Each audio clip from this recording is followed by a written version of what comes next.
to Crime in Court. My name is Heather, and this is another episode in the 1993 Menendez brothers trial.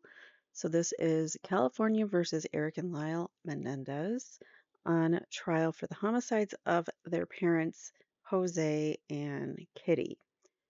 Um, so, we're on the defense's case at this point. And we've been going kind of back and forth now between lay witnesses and experts. And we're kind of finishing up on the lay witnesses, but I'm kind of just throwing them in here or there. So you're not watching out of order. They're just, I'm kind of mixing it up. So we're on part 8 of the defense's case. Up next, I think on our Tuesday stream, we'll have another expert. So we're just kind of going back and forth. And then we'll do part 9. And 10 is the final part, but it's like the close where it's only like 2 hours. And then we'll do, but before we get to that, we got to do all the Eric and Lyle testimony too. Forgot about that. So, all right, so let's get us started here.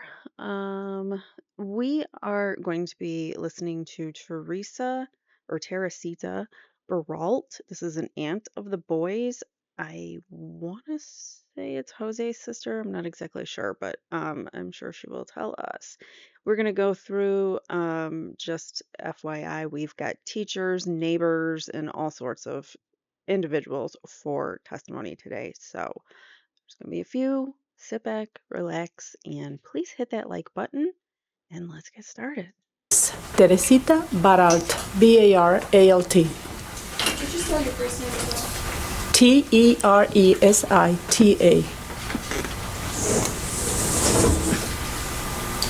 Mrs. Perot, are you the sister of Jose Menendez and the sister-in-law of Kitty Menendez? Yes, I am. And we have a family tree up here. And can you find yourself on the family tree? Right here. And your husband's name is Carlos? Yes. And you have 4 daughters, Sylvia, Christina, Alicia, and Anna Maria? Yes. No age. Oh, sorry about that. And Jose was your brother, is that correct? Yes, he was. Younger or older? I'm the oldest. He was the youngest. And Marta is your It's the middle sister? one, yes. Mrs. Perot? We heard from Marta Cano and her husband and 2 of her children. Andy Cano, who was close with Eric, and what was her name? I'm drawing a blank. Marianne Cano. She was a cousin. So now we are talking to Jose's oldest sister, the oldest in the family. Yes. Were you born in Cuba? Yes, I was. And was your brother Jose born in Cuba as well? Yes, all 3 of us were. Marta as well? Mm-hmm. And when did you come here from Cuba? November 1960. And when did your brother Jose come here? October the 7th, 1960. And when he came here, were you and he living in close proximity to each other? When he came over, he came with my husband-to-be at the time. Okay, I was still in Cuba, and he lived in Hazleton, Pennsylvania with Carlos and his family. I lived in Illinois with Carlos's parents, and we were not married. Okay. Okay. At what point in time did you begin to live close to your brother Jose? Okay, I came in 3 days before my wedding, which was June 24th, 1961. Jose came to live with us first week in July.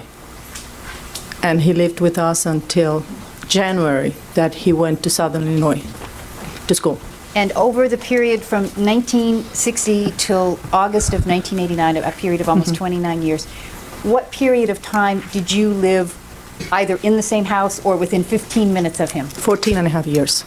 And did you see him and his family on a regular basis? Very often. If you look up at the chart up there, Okay. you will see that we have a number of the homes that they lived in listed. Did you live near them when they lived in Wexford Terrace in New York? No, we were at the time in Evansville, Indiana. What about when they lived in Cedar Grove, New Jersey? They moved there because we were living there, So you lived near them then. around a mile. What about at the Hinsdale home in Illinois? We lived across the street, and we moved there because they were living there. Okay. And when they lived in Muncie, New York, did you live nearby? No, we had stayed in Hinsdale, Illinois, and they moved to Muncie. When we were transferred back to Princeton, they sold their house in Muncie, and they came to live in Princeton. During the period of time they were living in Muncie, New York, did you ever visit them at their house? Very much so. Very often, yes. How often would you visit them? Well, we spent Christmas together. I would come to the East Coast because my parents were also here. And summertime, I would make sure that the children came. We would stay mainly with my parents who lived in New Jersey, and but saw them daily. I would come for maybe 3 weeks, and then I always tried to bring the children in the middle of the winter to see their grandparents. Did you spend holidays together, birthdays, Easter, Thanksgiving? other You mean holidays during like all those years? that? During the years they were in Muncie? Yes, we tried to do Christmas and Thanksgiving for sure. And then we took a vacation to Hilton Head for a week. We'd liked to vacation together, so we did that often. Now, when they moved into the Princeton Junction house, were you living nearby?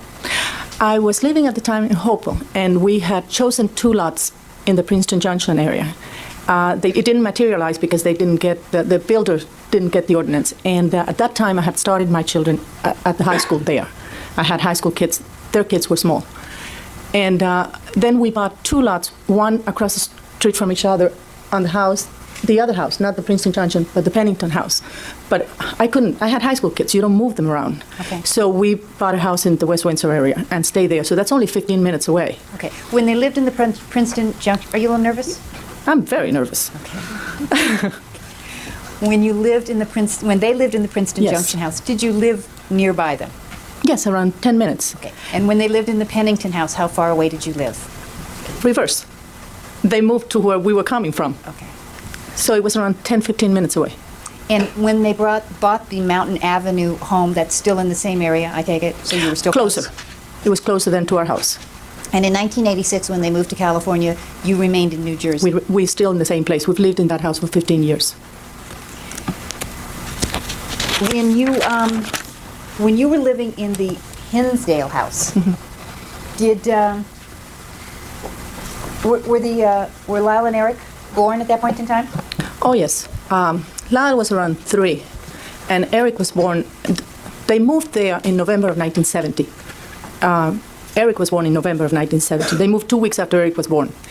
We joined them the following summer. And by that time, I think Lyle was 3, and Eric was 7 or 8 months by the time we moved there.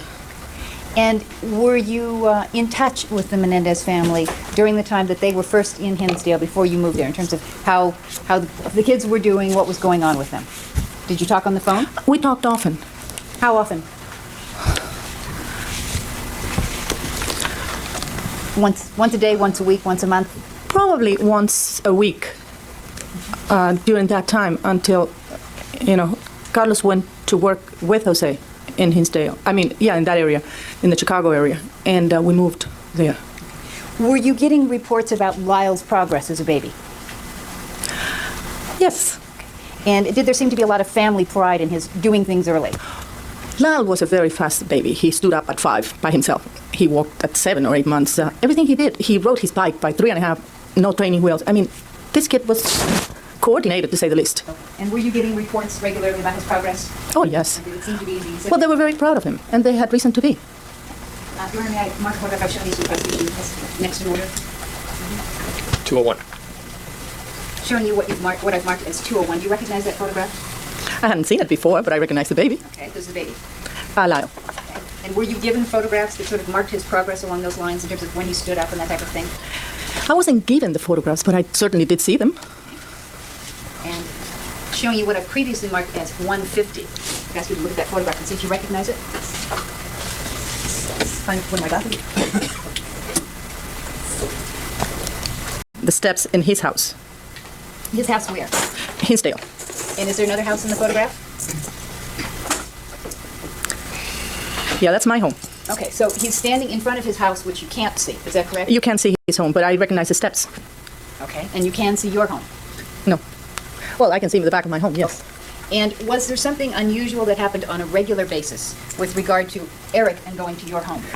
Well, Eric would wake up early in the morning, still in his diapers, get out of the house, and go and bang on my back door, just right here. I would open the door, and there would be Eric, a year and a half, less, with his diapers halfway down his legs.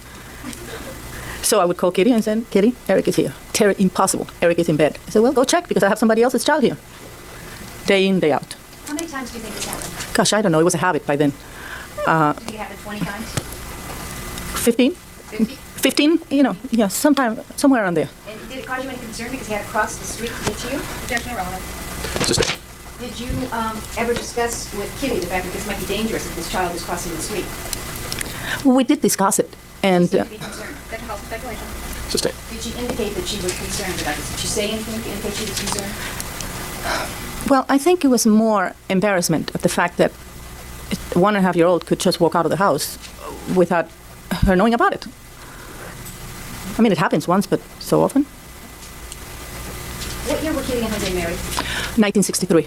And were you around them when they were first married? I was around them not that often, because when they married, they went to New York, and I was living in Evansville, Indiana, and I had 3 little ones to take care of. So I saw them. At the time, I didn't have 3 little ones. I had 2, and another one on the way. But I saw them, like I said, I always went in February for around 3 weeks to my parents. So I saw them there. I saw them for Christmas, the holidays. Did you witness fights between them? Yes, Did you have an opportunity to see Kitty's temper? yes. Did she have a bad temper? Kitty had a temper. Did you ever see her physically strike her husband? While he was driving a car I was sitting in, yes. Did she just reach over and tap him? Or Well, they were having an argument, and she was very exasperated, and she just started hitting him. And fists? yeah, that was a normal reaction for Kitty, just to close her fist and just get very upset. And so he drove with the left hand while he held her hands with the right. And then she calmed down. Did you But ever see her strike him on any other occasion? no, that was the only time in front of me. When, after they were married, did Jose continue going to school? Jose was 2 years younger. He was only 19 when they married. And when did he graduate? He worked full-time and went to school at night. And I think he graduated in either 65 or 66. So when Lyle Menendez was born in 1968, he would have been working full-time and not going to school, is that correct? Yes, he was out of school already. Where was he working? I think he was librarian, Cooper's and librarian. And what was he working for? What was he? He was, one of his degrees was in accounting. He graduated with 2 degrees. And he needed 3 years in an accounting firm in order for his CPA to come through. He had taken the exam, he had passed it, but you have to pay your dues. And so he had worked there like 3 years as an accountant. Auditing, I think, is what he was doing. Okay, so at the time Lyle Menendez was born, he was working full-time as an accountant. I think so. It might have been a couple of years. I think so. Is that correct? I think so. Like, mark next in order, Your Honor, 202. 202? Ask if you recognize this photograph. By the way, this is not my house. Okay, which is your house? It's over here. Oh, all right. See the difference? So this is your house, and this Yes. photograph is the bicycle. This is why I looked at it and okay. Perhaps you can identify the photograph. She was 22. It's not being. Okay. Photograph number 150, her house is to the right of the house. To the right of that one. Okay, the photograph shows a house. That's not your house. Yeah, exactly. Okay. Yours is to the right of it. Yeah, mine is to the right. And the photograph with Lyle on the bicycle Exactly. shows your house. Exactly. See, I'm sorry. That's all right. My house would be directly this way. Okay. Okay. Okay. This is Lyle. He's, 4 at the most. And he's on a two-wheel bicycle with no training wheels? I don't remember ever seeing Lyle on training wheels. So he started out on a two-wheeler with no training wheels? And next in order would be 203, Your Honor. Okay. Can you identify that for me? Yes, I recognize the chair. This was taken at my mother's house. You recognize the That's Lyle and Eric as a baby. This must have been before they went to, they moved to Illinois, when Eric was born. Now, when they were little, very little, when Eric was first born, did they seem to have a good relationship? Or did Eric and Lyle? Yes. Did there seem to be some jealousy? No. I would say it was a very typical relationship of a 3-year difference between siblings. What do you mean by that?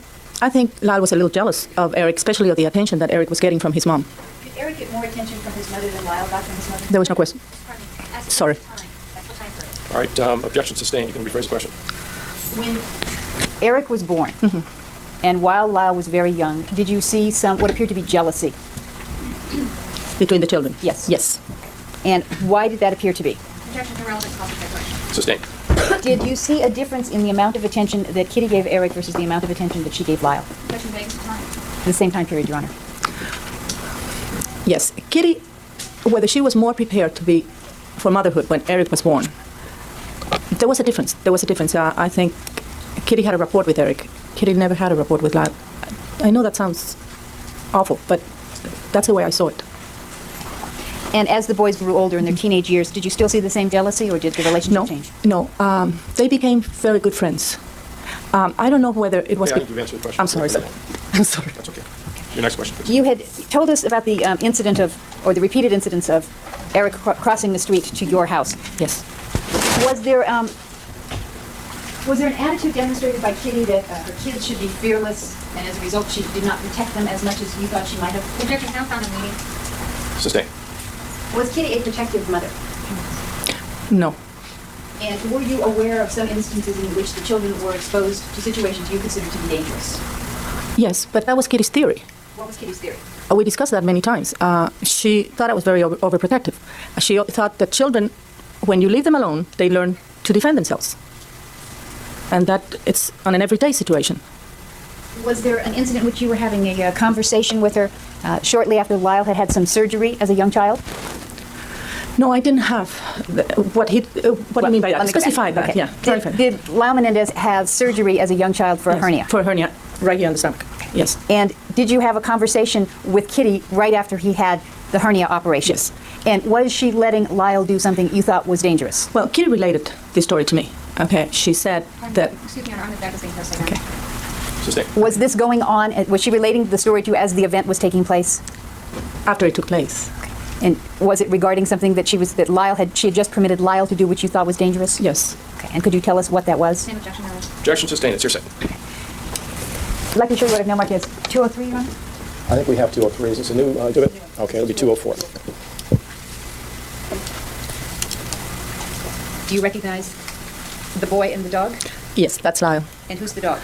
I don't know which one of the Airedales this one is. I don't know whether this is Ken or George. Okay. Was there an incident involving Lyle and a dog named, an Airedale named George? Yes, he bit Lyle on the cheek. Okay. Now, was this dog known to be a good dog for kids to be around? No.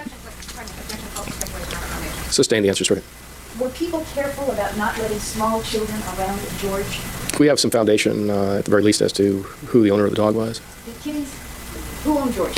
Kitty's father. And were small children supposed to be permitted around George? No. Why not? Because they raised the Airedales, they themselves, the ones that they had, were raised to protect them. They had a summer camp in Canada. And at night, and I'm telling you because I was there with my kids, and after 9 o'clock, you couldn't leave the cottage because the dogs would be allowed loose in the camp. And this is what's their protection. So these Airedales were raised so that anything make them snap. They were used to adults and certain adults. I mean, you just didn't get close to them. And did Kitty let Lyle get close to them in spite of that warning? Brought them to the house. George came as the family pet. Well, it didn't last long. What happened to Lyle? He has a scar to prove it. Is that the scar on his right cheek? Mm-hmm. Did that happen when he was 3 years old? He was 3. The dog was bigger than he was. And did they then take a relative of George as a pet? Ken. Yes. And was Ken of a similar disposition? Oh, yes. All right, you've answered the question. Yeah. For another one. Was this a dog you would let your children be around? My kids were terrified of Ken. And was that Lyle's dog, that was the dog he was expected to play with? That was the family pet.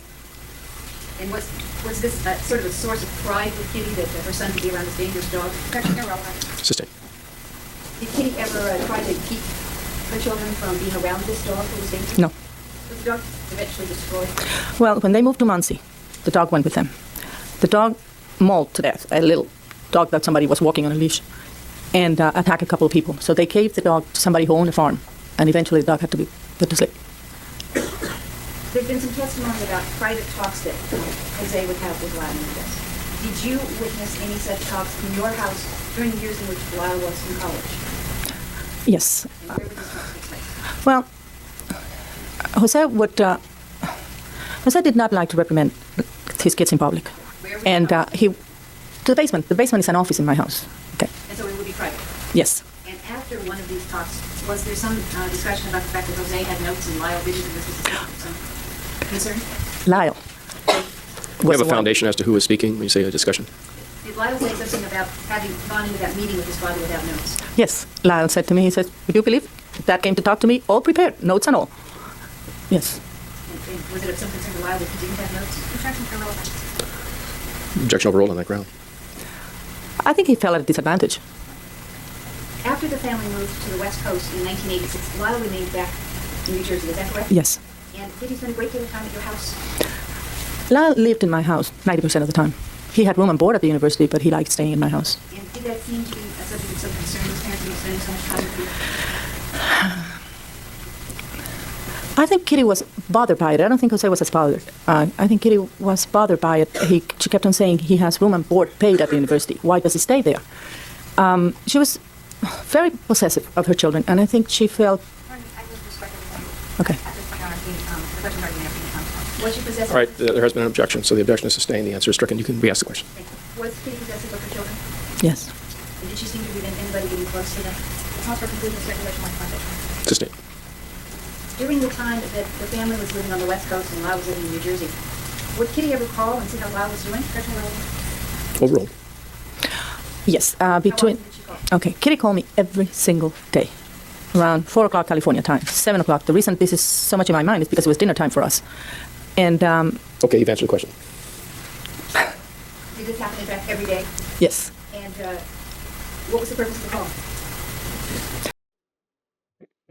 First of all, I apologize for the sound because, for whatever reason, the attorney, Jill Lansing, doesn't have a mic, but thank goodness we have some of the captions to try to hear what they're saying. Earbuds help if you're listening to this and having trouble hearing the questions. Also, the second thing I was going to say is why does this judge cut her off? Like, all the defense witnesses he cuts off, but he let stupid Dr. Oziel ramble on for hours on the stand. Gather information about Lyle. And did Jose call you also about Lyle? Jose called once, maybe twice a week, around, but his call was at 2 o'clock. So he also called once or twice a week and asked you about Lyle, what he was doing? Exactly. Did they seem to ask a lot of questions, detailed questions about... Jose didn't. But Kitty did? Kitty did. And in addition to these phone calls, did Jose and Kitty ever come back to visit? Very often. What's very often? Okay, Jose would be in probably once or twice a month. And Kitty normally came with him. And would they bring Eric along? No? So- Eric was left home by himself. After Kitty and Jose died, Lyle spent a lot of money. Is that correct? Yes. Lyle spent a lot of money before they died? Lyle always spent a lot of money. And what did he spend money on? Anything. We have a definition as to time frame here. Okay. Say, from the time that he was a teenager, was he spending money as a teenager? Buying things? Yes. Lyle is a generous kid. If you're a friend, he'll buy you the world. Or give it to you. And yes, his friends always had all kinds of things. Lyle bought me this, Lyle bought me that. And if they went to a restaurant, Lyle paid. Did he have a credit card? I imagine he did. I wasn't. I knew he had a signature on his parents' account with a $6,000 credit line, which he used. And did he seem to have access to a checking account? That was a checking account, yes. Okay. And was it sort of a topic of family conversation, the fact that Lyle always spent a lot of money? Objection irrelevant. Sustained. Did you ever have any discussions with his mother or father about the fact that he always spent a lot of Yes. money? Did Kitty like to go shopping? Objection irrelevant. Sustained. Did you ever go shopping with Kitty? Yes. And did you go shopping with her at times when the children were brought along? Yes. And when Kitty would go shopping, did she like to spend a lot of money also? Or buy a lot of things? Yes. Kitty was, I don't know what the word would be, but somebody who, compulsive buyer, okay. Now, on any of these instances when you went shopping, did you take along Eric and Lyle when they were young? Yes, I did. And were there any situations in which Kitty was paged while you were shopping? Only once. Okay. What happened? And, well, she didn't hurry. I mean, at least she knew where they were. What To me, that was, did the boys disappear? well, the boys went in, and this was everybody take off in their different directions, and she went shopping. And then when they were paged, that she knew where they were. Okay, so she got paged. Your children, Mrs. Menendez, your children are at the information booth or at security or something like that? There was one instance when we couldn't find Lyle.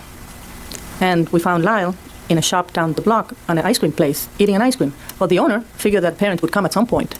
He had kept the kid there feeding him ice cream. It was quite a bill. The time when she was paged, how old was he when he was down the street eating ice cream? Young, 4 or 5. Not much older than that. The time when she gets paged in the shopping mall, Yeah. how old are the kids? I don't remember. They were young. I mean, you don't page a parent unless the child is very young. And when she was paged, how did she react? Now we know where they are. She continued shopping? Yes.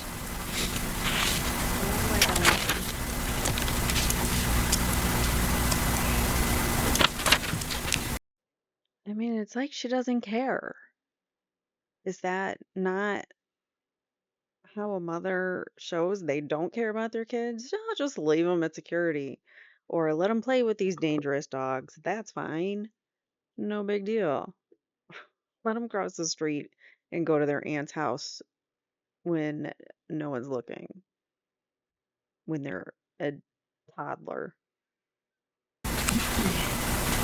Was Kitty Menendez good with animals? Kitty was wonderful with animals. Was she caring?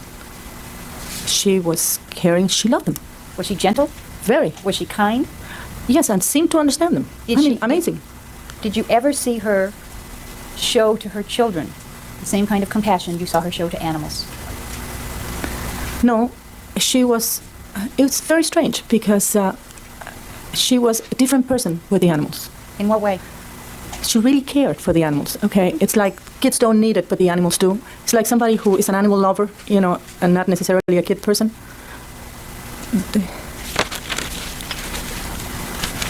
I have some other photographs I'd like to show you. Okay. I'd like to mark these. 4 additional photos. Starting at 2:05.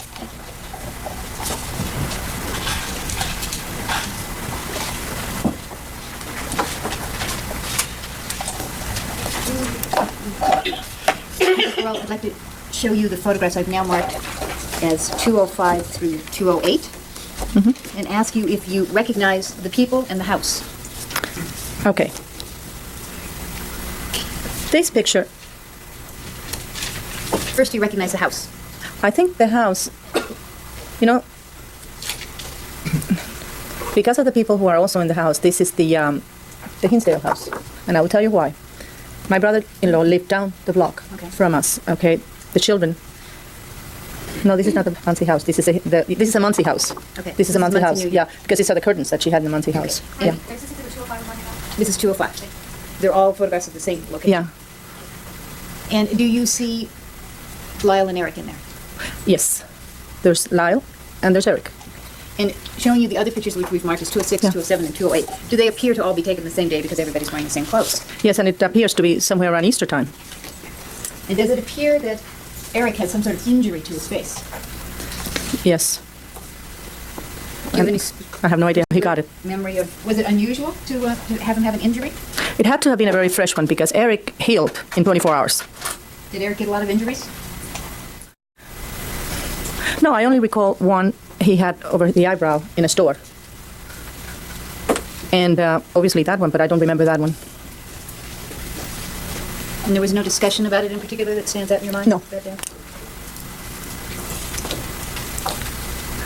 No big deal would have been made of it anyway. Why? Well, because Kitty considered that part of growing up. Getting injuries? Yeah, it's scraped like that. It's okay.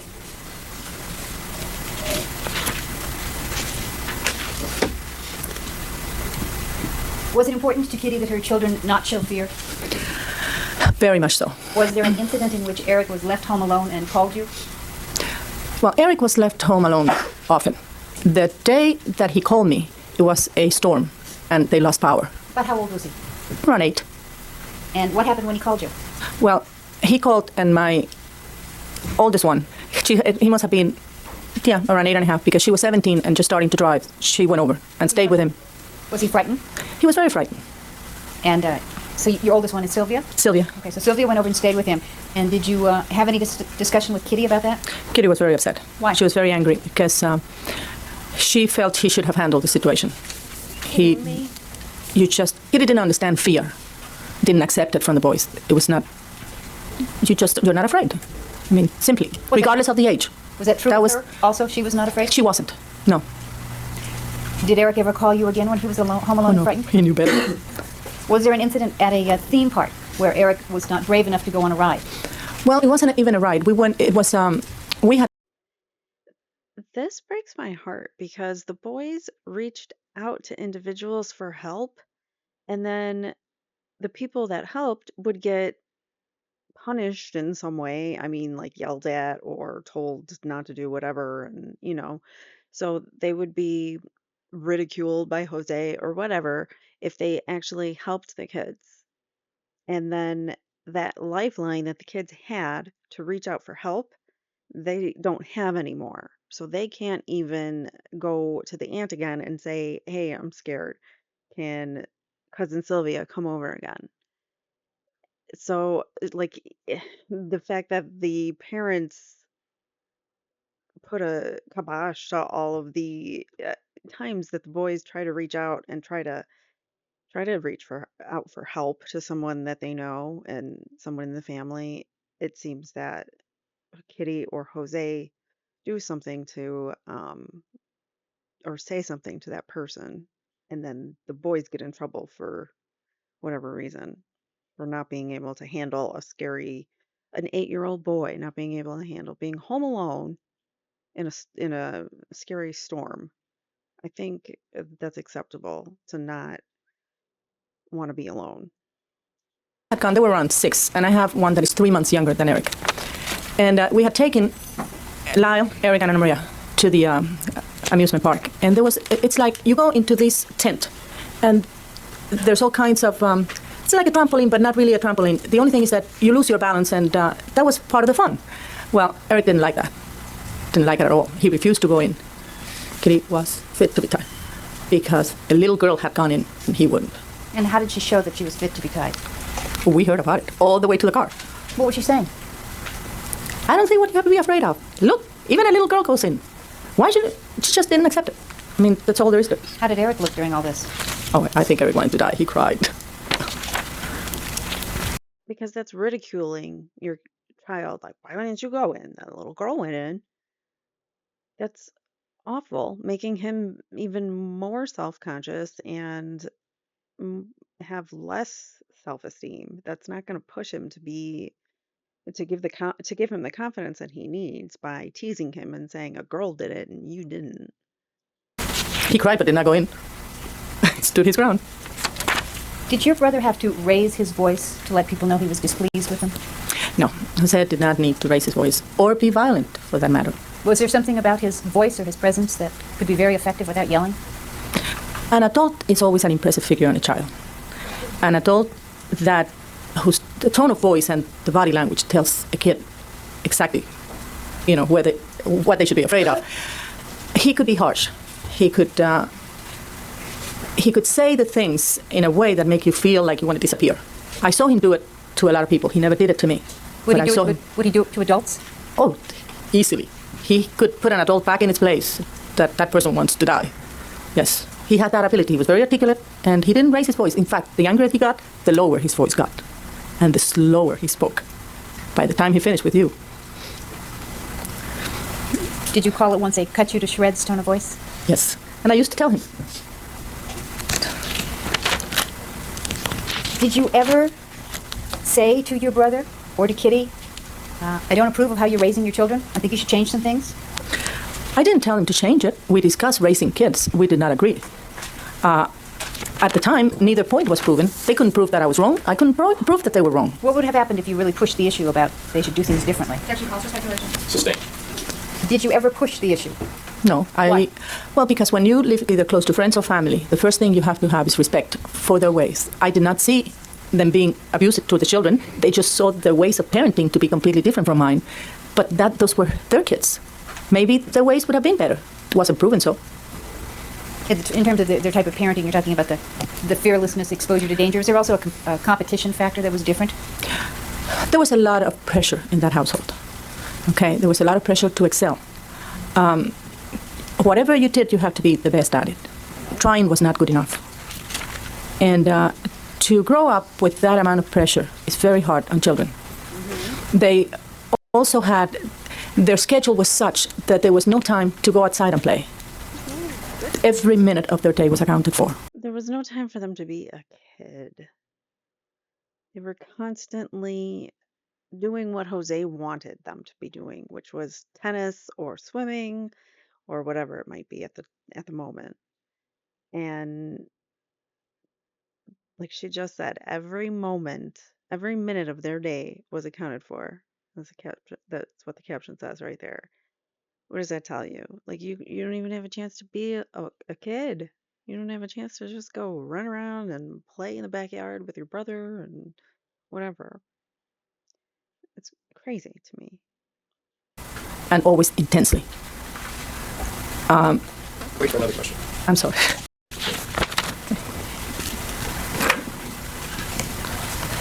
Did you see a change in the relationship between Kitty and Jose after they moved to California? I thought it was a California air. They looked like honeymooners, and I had no idea what it was. We all talked about it. He was extremely gentle with her, like when you are afraid to say anything, his tone of voice, his way. I thought California did it.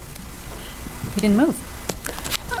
Did you help Lyle clean out his room at the dorm in Princeton in June of 1989? I most certainly did. And was your mother helping you as well? My mother and I had to go and pack him. He had that day to get out. He was also catching a flight back to California. And it was the end of the school year. So my mother and I went over and organized that Lyle was. Everything was everywhere. So we helped pack, yes. Do you know who Donovan Goudreau is? Oh, yes. And how is it that you know Donovan? Well, he was a close friend of Lyle's for a while, and they lived in my house. Did you get to know Donovan pretty well? Yes. Did he appear to be Lyle's closest friend? At the time, he was. Did you get to know someone else named Glenn Stevens? Yes. And was Glenn a close friend of Lyle's? Glenn liked to think so. I don't think he was. I think he was just somebody who was there with a group of close friends, but not Lyle's close friend, no. When you were cleaning out the dorm room, did you come across anything that belonged to Donovan Goudreau? His driver's license. And did you come across anything else that belonged There were a lot of papers in there, and I showed them to Lyle, and I said, Lyle, this is Donovan's driver's license. And he said, yeah, and Terry, when he left all his things behind, all his important papers behind. And were these in a drawer? Or they were on the floor, like with everything else. And I said, well, do you want me to take it? He says, no, I'll give it to him at some point. And he took all that. Did you see any other papers of Donovan's that were there? There were a bunch of papers that were Donovan's. I just didn't go and look into it. No. Okay. Did they appear to be set aside for safekeeping in any way? They were on the floor. Objection overruled. Your answer was what? On the floor. During the time that you knew Glenn Stevens, did you know him to be wearing a Rolex watch, which had been given to him by Lyle? He was not given a Rolex watch. He was asked to hold the Rolex watch. I asked him for it. He said, Lyle told me to save it for him because it may come as evidence in the future. This was when Lyle was apprehended. And I said, Glenn, I think that you should leave the watch here. And after that, we tried. Did he ever give it back? No, he did not. They didn't even return our calls. When Jose would be visiting at your house, would he get calls from Kitty? Especially when they were in California, yes. How often would she call him when he was there visiting? Objection, Overruled. Okay, if he was there, he would arrive there. Jose normally stayed at the Nassau Inn on campus to be closer to Lyle.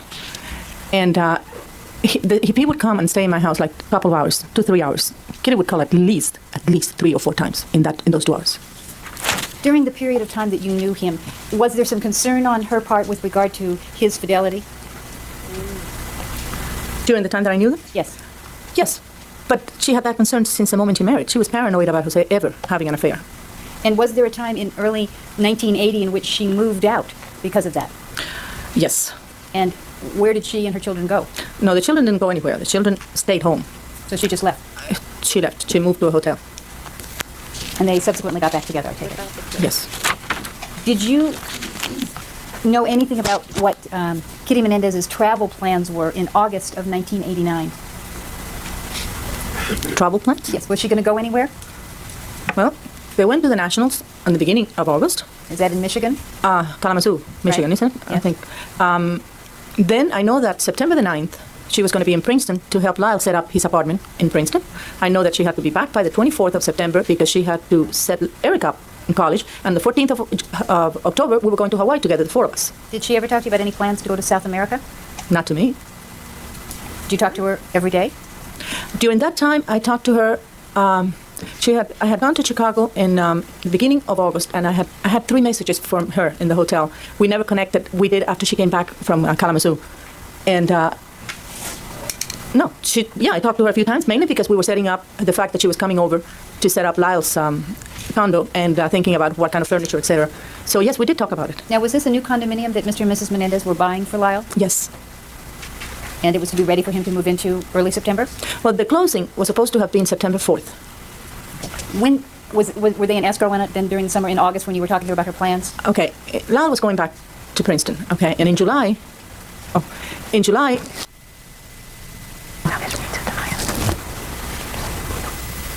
Do I answer? Do I wait? Why don't you wait so we can use it?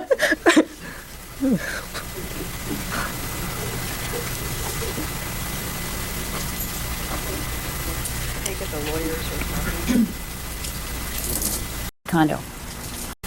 Were you given any instructions with regard to having a key to that condo? Yes. And what were you to do with the key to the condo? Well, Kitty and I had a discussion on that, and I told her she was placing me in a very, very difficult position. What did Kitty want you to do? She wanted me to. Sorry. Commissioner here? I'll do the foundation if I can, Your Honor. Did Kitty express to you some concern over a girlfriend that Lyle had at that time? Jamie, yes. And did she like or dislike her? She didn't like Jamie. And did she want you to do something to make sure that Jamie did not spend time at the condominium? She wanted me to get a spare key to the apartment, which probably I would have had. But what she wanted me to do is to go in and check and make sure that she was not living there. And what if you found out that she was living there? Were you to report that? Possession policy violation. Sustain. Did she tell you what to do if you Yes. found out? What did she tell She you? wanted to know immediately. It was a 2-bedroom suite. Okay, one of the bedrooms was going to be for them whenever they came into the Princeton area. But she wanted to make sure that Jamie was not there. Did you refuse to do that? Well, I told her she was placing me in a very, very uncomfortable position, mainly because I was very close to Lyle, and I felt like a traitor. And so she said, well, we'll discuss that at some other time. But with Kitty, it was very hard to say no to Kitty, Why? because Kitty didn't accept no for an answer. And whenever you stuck to your ground, that means there was going to be a problem. I mean, she just didn't accept a no for an answer. Was she controlled by her husband? Objection based on Sustain. In those last years, Okay. last 3 to 5 years that you were around them, did it appear that Jose had total control over Kitty? The world liked to think so. That was not so. She just learned to be very good in public. Like there were no more open fights. She just stayed quiet. But not in private, because when private meant many times we were there, Carlos and I. She held her ground. Was she strong? Oh, Kitty had an opinion. There's no question about it.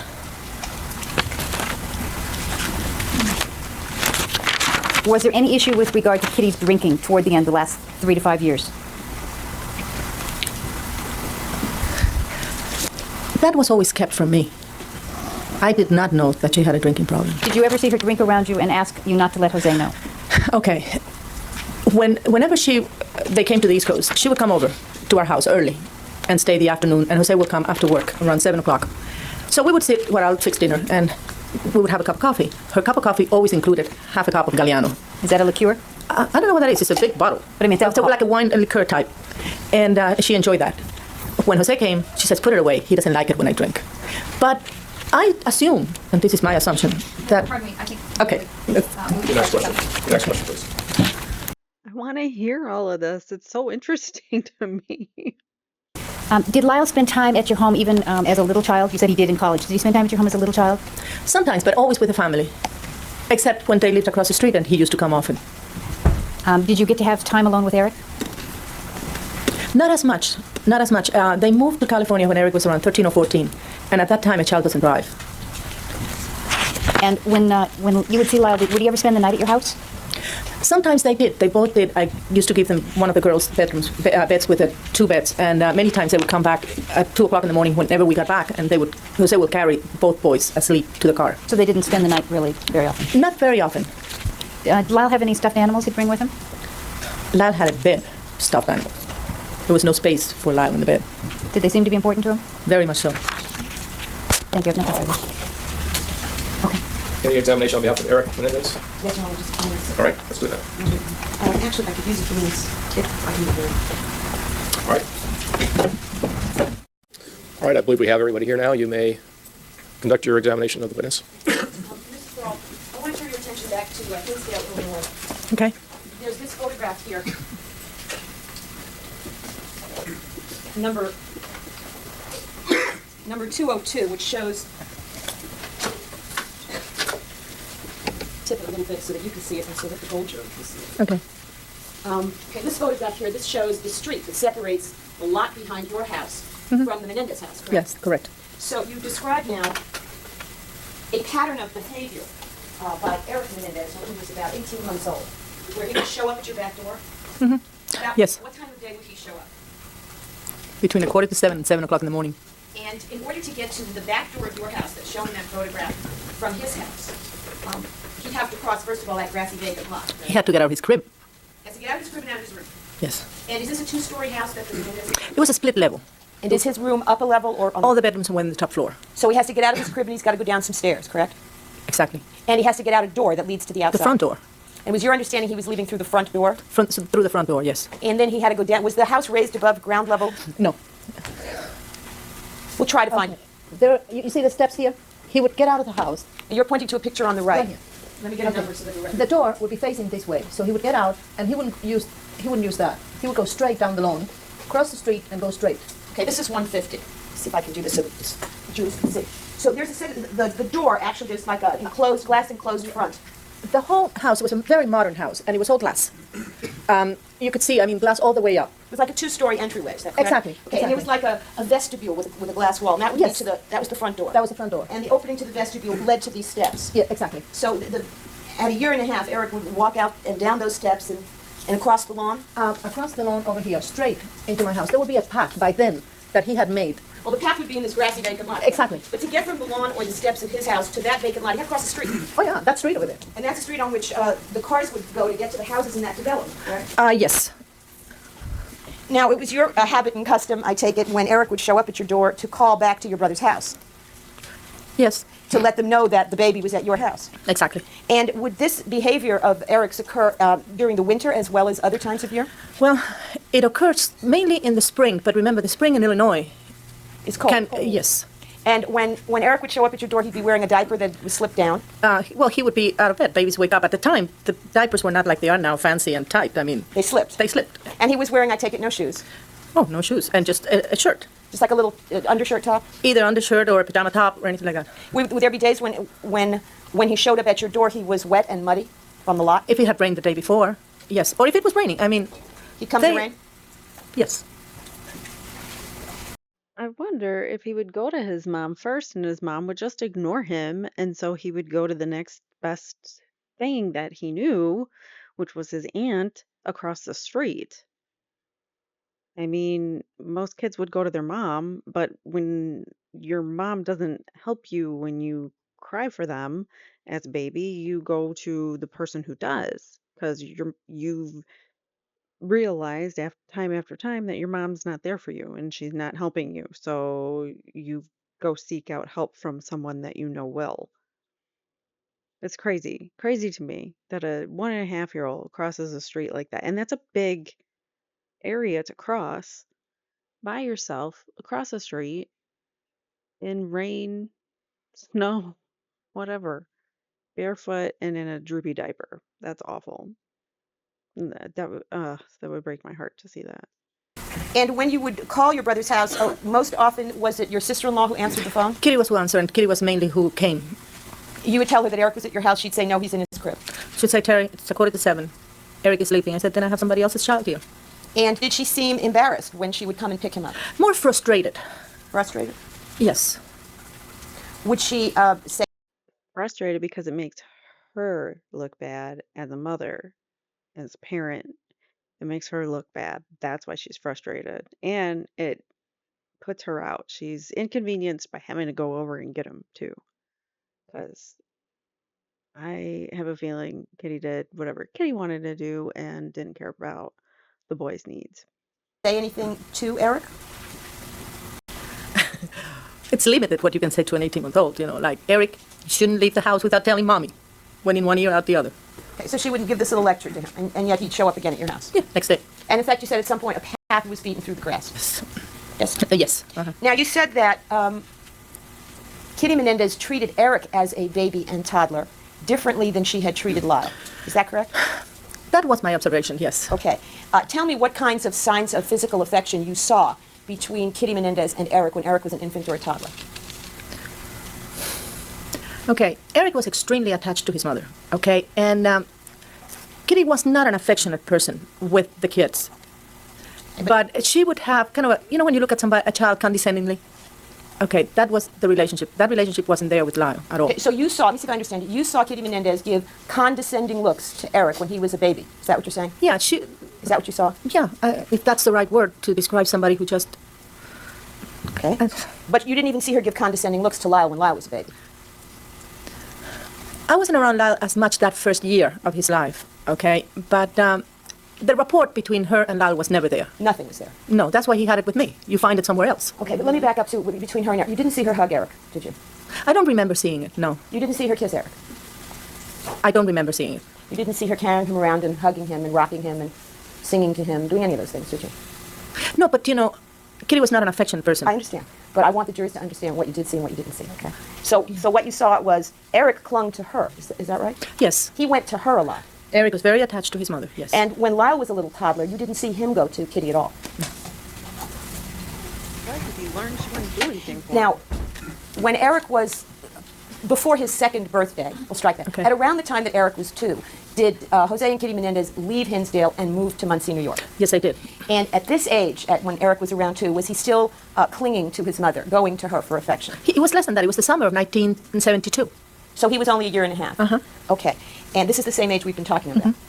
And when he was at that age, did Kitty Menendez leave Hinsdale and go to New York to try to find a house? Yes, she did. And did she leave Eric behind with you? She left Eric behind with me. And how did Eric behave after his mother had left him behind with you? Objection irrelevant. Overruled. Eric was devastated. How do you know that? Well, And how did he act? I told you that. okay. First of all, the pattern that he did about coming from his house to mine with a smile on his face to eat crackers at 7 o'clock in the morning was then reversed one day only. Okay? I found him in his doorstep crying. At his house? At his house. He was very attached to my husband. And Carlos would have to come home from work and be the one bathing him and dressing because he wanted at that moment nobody else to touch him. He was that devastated. Did he cry a lot? He cried continuously. I called her, and they came back for him. Do you know how long it was between the time they left him with you and when they came back? Only a week. But for that, Because he was in too much pain. for that entire week he cried? Yes. Mhm. Now, you mentioned when Ms. Lansing was talking to you that Kitty thought you were overprotective in the way that you parented your children. Were She did. you? I don't think so, but sometimes you have ideas of yourself that are not accurate. And did you think, and do you think it's necessary for parents to protect children? Objection irrelevant. Sustained. Did you discuss with Kitty Menendez your notion that children should be protected from fearful things, from dangerous things? Objection asked and answered. Overruled. Okay. Yes, we discussed that. We discussed her opinion of what it was to raise, how she wanted to raise her children. All right, and this has been asked and answered. Go on to something Okay. else. Okay. Now, you've told us about an incident when your oldest daughter, Sylvia, went to your brother's house because there was this was an electrical storm that had knocked out the power? Oh, yes. And this was nighttime? It was around 8 or 9 o'clock at night. It was dark. It's dark because in the wintertime at 5 o'clock it's dark, at least in the East Coast. So Eric was home alone in the dark during this storm. He had been left alone for a few hours, yes. And when you indicated that Kitty got very upset when she discovered that Sylvia had gone over there, that Eric had called. Yes. And did she explain why she was so upset? Objection asked and answered. Sustained. Had you ever said to Kitty Menendez that you did not think it was right for her to leave Eric alone in the house? Objection irrelevant. Overruled. I didn't have to because... All right, you've answered the question. You'd never said it to her? No. Did you have a discussion about leaving children alone Yes. in the house? And in the course of that discussion, did you, She knew how strongly I felt about not leaving children about alone? not leaving an unattended child, regardless of the age. You told us that after Jose and Kitty moved to California, Kitty would call you at approximately 4 o'clock California time every single day. That is true. And you would talk to her every single day for about how long? An hour and a half. Did she tell you during any of these phone calls about how she had gone to New York and searched for Jose's mistress, Louise? I was completely unaware of that. Did she tell you that she had caught Jose in a 6-year-long affair? Objection, Your Honor. This calls for reversal. It's not being offered for truth, Your Honor. That's irrelevant. Objection sustained. Did Kitty tell you her secrets? I don't think so. Did you know before she died that she had been in therapy for almost 3 years? Your Honor, this also calls for hearsay. That's irrelevant. Overruled. Your answer? No, I did not know. Did you know before recently that Eric had suffered from learning disabilities when he was in school? Your Honor, this is irrelevant, whether or not she knows. Now let me, Objection overruled. You can answer the question. No, I did not know. All right, your next question, please. did you know that Eric, the summer before they moved to California, attended a school for learning disabled called the Lewis School? No, I didn't know. Which bothered me. Okay, wait. You have to wait for another question. Now- No, I didn't know is the answer. No, The I rest is didn't know. stricken. Mrs. Brault, do you have a daughter who needed some assistance in learning in school? Objection, irrelevant. Sustained. Were you, when you would talk to your sister-in-law, Kitty Menendez, would you share with her both the good and the bad about your children? Objection, irrelevant. Overruled. Yes, I did. You And- can't hide things like that. You didn't hide things like that, is that right? No, there's no shame in that. And did you, It's a fact. did you discuss openly in front of Kitty the fact that one of your children needed some learning assistance? Sure. But she never discussed that one of her children needed that assistance with you, is that right? No, she didn't. In fact, how did she describe to you Eric's performance academically over the years? Glowingly. And how did she describe both Eric and Lyle's athletic performance over the years? In the same way, but those I attended, those I saw. So were there times when you actually saw that they didn't win every single match they ever Yes, played? and that's all right. Yeah, And you thought that was all right that they didn't win? of course. Irrelevant. Sustained. The answer stricken. Did Kitty Menendez ever tell you that she had written suicide notes and left them around for her children to find? Objection, since facts not in evidence and is irrelevant. Sustained. Did she ever talk to you about her thoughts of suicide? Objection, since facts not in evidence. Overruled. No, I did not know. Did you know before she died that there was even a hospitalization that looked like a suicide attempt? Objection, since facts not in evidence. Rephrase the question. Yes. Did you learn before she died that she had been taken to a hospital for an overdose? No. Do you think you were the closest person to her? Objection, false speculation on the foundation. Overruled. You can answer. I'd like to think that we were close. Did you know anyone that she spoke to as extensively or as frequently as you? Objection, lack of foundation. Overruled. I knew that she had discussed some of the learning problems with Faith Goldsmith. When did you know that? Recently? Okay, but we got to go back in time to not what you learned. You learned a lot of things after they died that you didn't know. Yes. Is that correct? And I wish I had known more. It could have helped. Yes. All right, let's ask a question, please. Did Kitty complain to you about her missed career opportunities because she had children? Objection, irrelevant. Objection sustained. Did she express to you the desire that she would have preferred having girls to boy children? Objection, irrelevant. Sustained. Or did you ever hear her say that in front of the boys? No, not in front of the boys. And finally, I wanted to show you some photographs that I've, with the court's permission, more 209 and 210. Let me ask you, first of all, do you recognize the people in these photographs? Those are Lyle and Eric. And do you recognize the place where the photographs are taken? I can tell you when they were taken. It was Easter Sunday in front of St. Paul's after the Mass was over. And St. Paul's is a Catholic church. It's a Catholic church in Nassau, on Nassau Street in Princeton. And if I were to tell you that, and I will connect it later, that the notations on the original of this photograph indicates April 1978, does that appear right based on how the boys look at those pictures? Yes, that's about the, that was the year they moved to Princeton. Okay. They moved to the... From Muncie, well, they moved from Muncie to the Princeton area, and I think that was the first Easter that we had there, That you had there together in the Princeton area. in the Princeton area.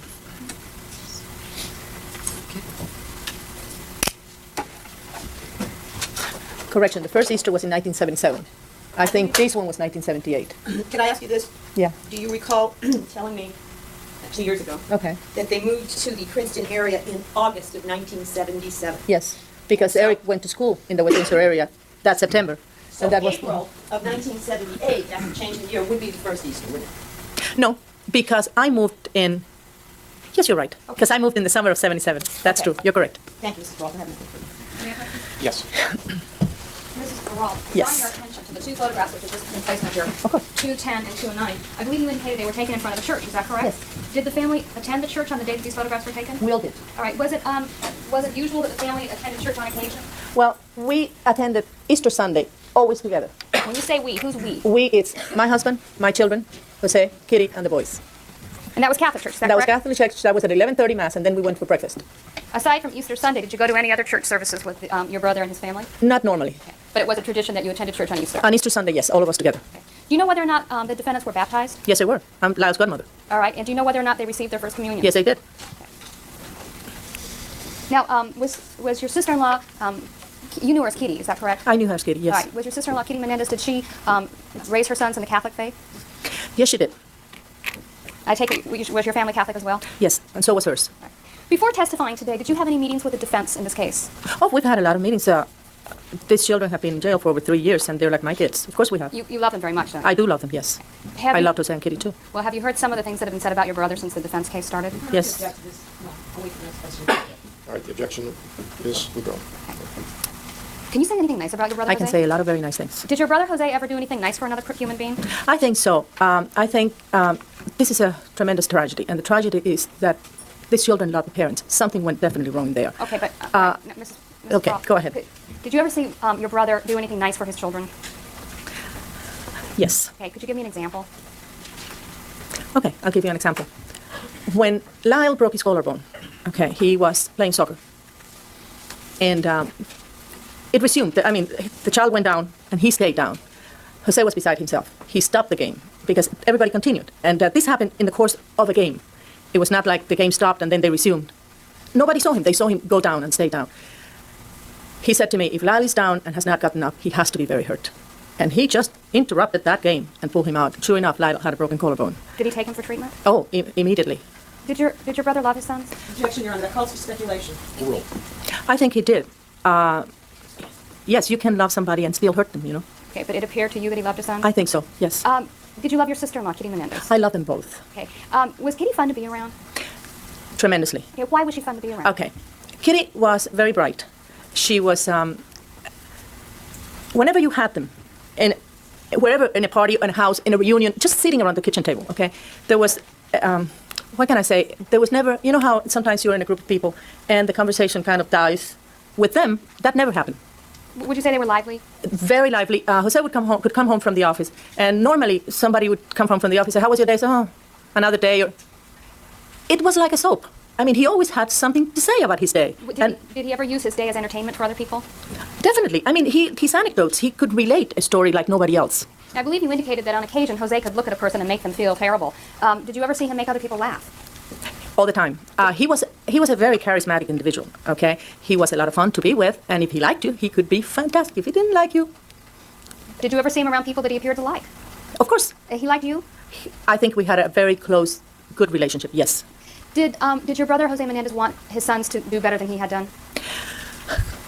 Clarify that for me. Well, did he What do you want mean? the best for his sons? He wanted the best for his son, and he overlooked the fact that he was a self-driven individual. You can't make somebody else be what you want them to be. They have to want it themselves. He was very driven. He was a very driven, successful person. Yes. And he was a successful businessman. Yes, he was. Now, you said that your sister-in-law, Kitty Menendez, liked to go shopping.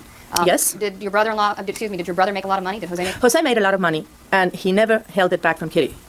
But I mean, the paycheck went into the account, and she spent it. All right, It's so the same they- in my house. Pardon me? It's the same in my house. Okay, you get to spend your husband's money, too. Okay.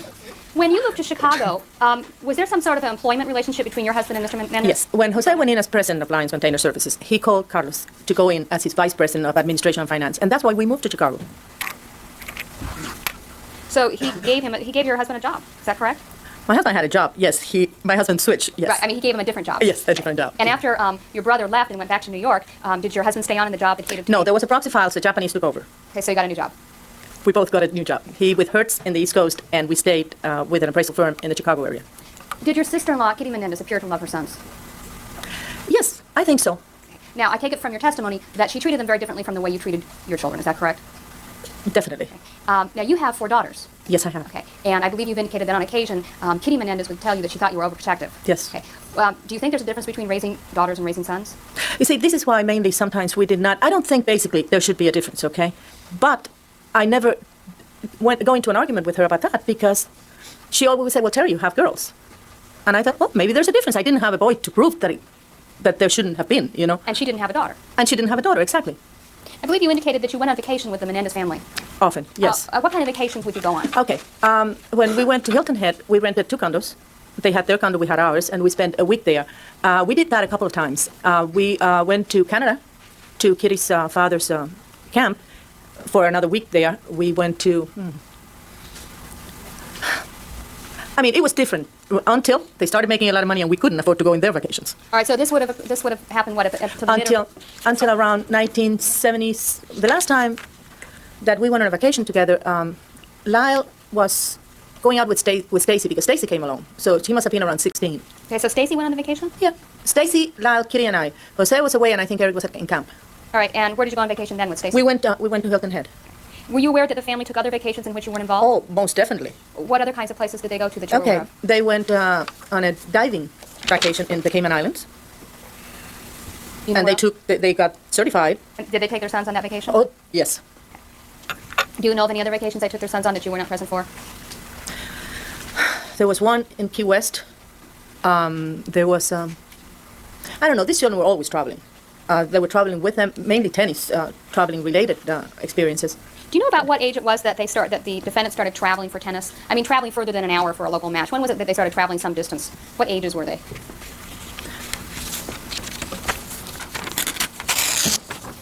Gosh, I would say traveling any distance, 11, 12, and teenage years, definitely. All right, Because so- I don't think Lyle started playing tennis until he was around 9 or 10. Okay, so about the ages of 11 or 12 for each of the defendants, they started to travel some distance to participate in matches. Is that correct? And that's one of the things that Kitty and I had a disagreement on. On Thanksgiving, Jose and Lyle were never there. And I think Lyle resented that a little bit. All right, but so they weren't there on Thanksgiving because they were traveling for tennis? Eric and Kitty were always there. Jose and Lyle were always at Fort Washington for a tournament. Okay, and where's Fort Washington? It's like an hour and a half from us, but by the time they would get home on Thanksgiving night, he would have missed all the fun, and he resented that, I think. Now, did you participate in family gatherings where you and your sister Marta and your brother Jose and all the kids would get together? Yes, it wasn't very often for Martha, but yes. Would you say that you were closer to your brother than Martha was? Oh, there's no question about it. Well, there's no question. What's the answer? Yes, yes. Okay, all right. And for a long period of time, Marta didn't even live. She lived in Puerto Rico. She lived in Puerto Rico, exactly. Did you ever see your sister-in-law, Kitty Menendez, hit either of her children, strike them? I didn't. So you never saw that? No, I did not see it. And I believe that you've indicated that of the 29 years that Yes. you were that you knew them, that you lived within 15 minutes of them for 14 and a half. 14 and a half. And during those 14 and a half years, would you see them at least once a week, the Menendez family? Mainly on the weekends, yes. Okay, but then at least once a week. Oh, yes. I want to ask you about these incidents. What you said about 15. That's 1-5. 15 1-5. times. That Eric came over to the house? Yes. Yes. Was he ever injured on his trek across the grasslands to your house? No, Okay. no. And I believe you said it happened 15 times. About how old was he when it stopped? Well, they moved out when Eric was less than 2 years old. Okay, so it was between. So this happened in a period of 3 months, all right. okay, So or 2 months, somewhere in there. did you ever see your brother Jose Menendez strike either of his children? I didn't.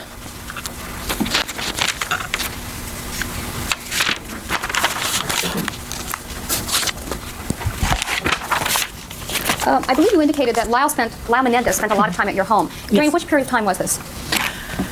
Okay.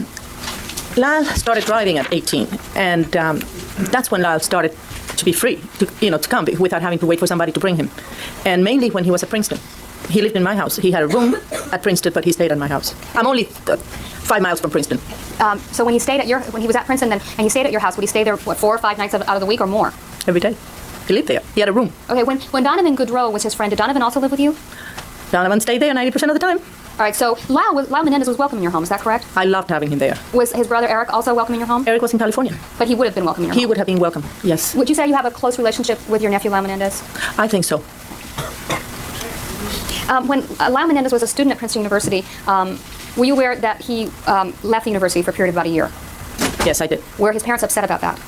Attention right beyond the scope. Overall. Also calls for future. His parents were upset. Wait, hold on a second. Yeah. Mr. Stewart, Under 1250, Your Honor. The objection's overruled. Okay. This is not received for the fruit, just what was said. Lyle was asked to leave the university? Yes. I also object under 402, which is not allowed to be under. Okay, you may come up here. All right, your next question, please. After your brother and your sister-in-law were killed, when did you come to California? Immediately. Was it- We received a call from Jose's secretary somewhere close to noon, which is 9 o'clock California time, All right, that would have been Monday, the 21st of the August. 21st of August, and I think we came 5 o'clock flight. So you arrived on the 21st as well, is that correct? Yes. And how long did you stay in California during that period of time? We went back with the bodies for burial in the Princeton area. Everything is very confusing. I think it was either Saturday? Saturday the 26th? Whenever the bodies left, we left. Those are times where I am not very clear. I don't remember when. I think the memorial services were either Friday. I think they were Friday. You can correct me on that because you have the dates, I'm sure. We left with the bodies, and then there were memorial services in the Princeton area, and I think burial was Monday. So you attended the memorial service in Los Angeles? Yes. And did either one of the two defendants speak at that service? I'm going to object. This is the longest story. Overall. Whether they attended the services? No, did either one of them speak at the service in Los Angeles? Eric did. Okay. And the memorial service in New Jersey, did you attend that one as well? Yes, I did. Did either one of the defendants speak? Lyle spoke on that one. Eric had a few things to say there as well, but it's not the main bulk of it was Lyle. When you went back to New Jersey for the memorial service there and for burial, during that period of time, did either one of the defendants live with you? No, I believe Lyle stayed at and I think Eric did too, at the Nassau Inn. And the Nassau Inn is in the city of Princeton? It's in the center of Princeton, yes. Now, at some point, did either one of the two defendants stay with you for an extended period of time in September? Lyle stayed in. Eric never stayed longer than 24 hours. I complained about that. I didn't know, except when he got sick, and I took him to the pediatrician. He had severe stomach pains. That was Eric Menendez? That was Eric, and I took him to the doctor who has treated him all his life, and we took him to the hospital and had him checked, and he said at the time that it was stress. Okay. Now, I believe you've indicated in your direct examination that Lyle always spent a lot of money. Is that correct? Yes. Okay. But after his parents' death, did He had more. Pardon me? He had more to spend. Did you know he bought a Porsche? Yes. I'm going to object to this improper in previous rulings of this court. Excuse me. I Well, this believe. was brought out by the Brought out examination of this witness. So. No, and I'd like to be heard. Yes. Okay, you may. And before I do that, let me ask counsel, after this witness has been completed, you'll have other witnesses tomorrow morning at 9? Okay. All right, there is some brief matters that the lawyers and I want to discuss further with this witness and discuss among ourselves, and we'll do that now, and we'll resume tomorrow at 9 o'clock. I'll ask that both juries return at 9 o'clock and remind you not to discuss this case among yourselves or with anyone else. Don't form any final opinions about the matter, and we'll see everybody back here tomorrow at 9 o'clock. All right, I believe all the jurors have left, although I haven't received notice from the bailiff. I think they have. You had some questions that you wanted to ask of this witness. Did you want to do that now? Certainly. Okay. Mrs. Peralta. This is not in front of the jury. This is regarding, it's a voir dire. So it's like they're going to ask some questions that they would ask, that they want to ask in front of the jury, but they're doing it without the jury and in front of the judge, and the judge decides whether it can come in or not. Were Jose Menendez and Kitty Menendez upset about the fact that Lyle had been asked to leave Princeton? Yes, they were, but I was amazed. Jose was the one who came over to the East Coast, and I was expecting him to rave and rant. He took Lyle, and I gave them privacy. I think their parent is entitled to have privacy with their kid, especially on something like that. And they discussed it, like what happened and what was the next step. But I imagined, yes, that of course they were upset. Well, I'm going to object to what the answer you described. All right, that part of the answer is certain. So you were aware that your brother was on the East Coast because of the fact that Lyle had been asked to leave Princeton? We called him. Who called? We did. Who's we? My husband and I. You called. Lyle came over to my house. Did he tell you what had happened? Yes. And you are the one that informed him? Well, no.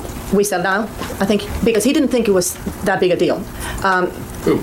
Lyle didn't think that it was that big a deal because when it happened, it was not done. He didn't do it to cheat. He had done it with permission. The only thing he overstepped. Okay, and he came and told us the story. We were sitting at dinner time, and I said, Lyle, I mean, you have to tell your parents this is a little more serious than you really think. And that's when we called his father. Carlos called his father, more or less explained to him, and put Lyle on the phone. Now, had he already had a hearing where he'd been asked? No. Okay, so this is No, this is what he had been called by the dean and said these charges have been brought, about that, and a complaint has been by Some cheating complaint or something plagiarizing something in school. So the Princeton wants to kick him out. one of the TAs have been lodged against you. Did it appear to you that Lyle told you about what had happened relatively soon after he had found out? That day. Okay, and then it was that night that your husband called brother? We called together. Let me put it this way. And then Okay. at some point your brother came back. Immediately. I think it was the next day or immediately. Do you know how long after that it was that the school decided that he should leave? This was, if I am correct, this was sometime in December. I may be wrong on that date because I don't remember too well about that. And It was not a long period of time. I would say a week or so.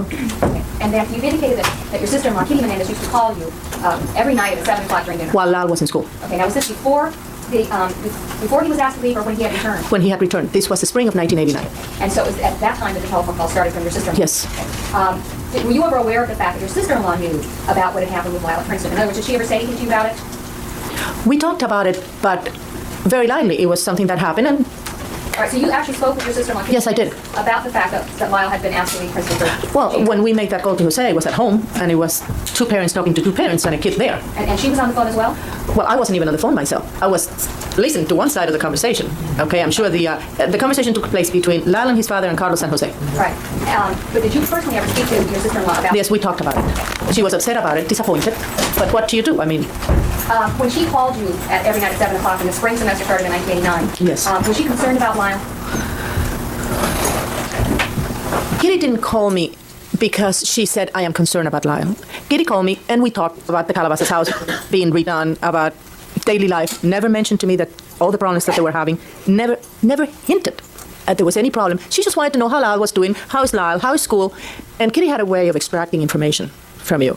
I mean, she was difficult to say. It's not like if you tell me I don't want to talk about it or I don't want to say, I drop it.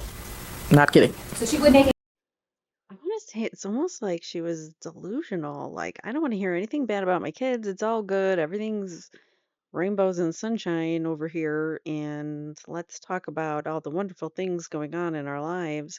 Meanwhile, it's like tearing her up inside what's going on with her husband and her children and um just the fact, any kind of little blemish on the family, like you lost your tennis match. She doesn't want to talk about that. They want to overlook it and not tell people about the bad stuff. So it's just very interesting how they kind of are disassociating from reality. They only want to hear the good. They don't care about the bad stuff, but yet they have plenty of negative feedback to give the boys, which isn't fair. inquiries about her son when she called you. Yes. Now, Karen, I'm going to check. I thought that the purpose of the photo too was with regard to leaving Princeton mission. We're now into the spring of '89, which is... Yes. we're trying to show you a connection between the two events, Your Honor. I just have one more question. In the fall of '87, when Lyle started his freshman year at Princeton, Yeah. did she call you every night? No. Okay, that's all. All right, any examination on that limited subject? Hang on. I would like to... I know it's none of my business. But let me suggest the data.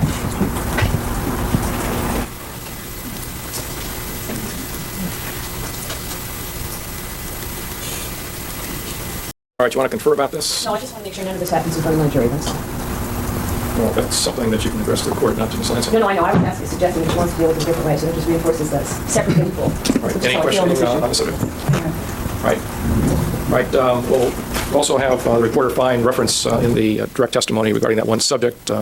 Reporters can confer. I don't know which one took down that particular area, and we'll discuss that tomorrow morning. In the trial, we have both juries present, as well as all the other participants in the trial. Good morning to all the jurors.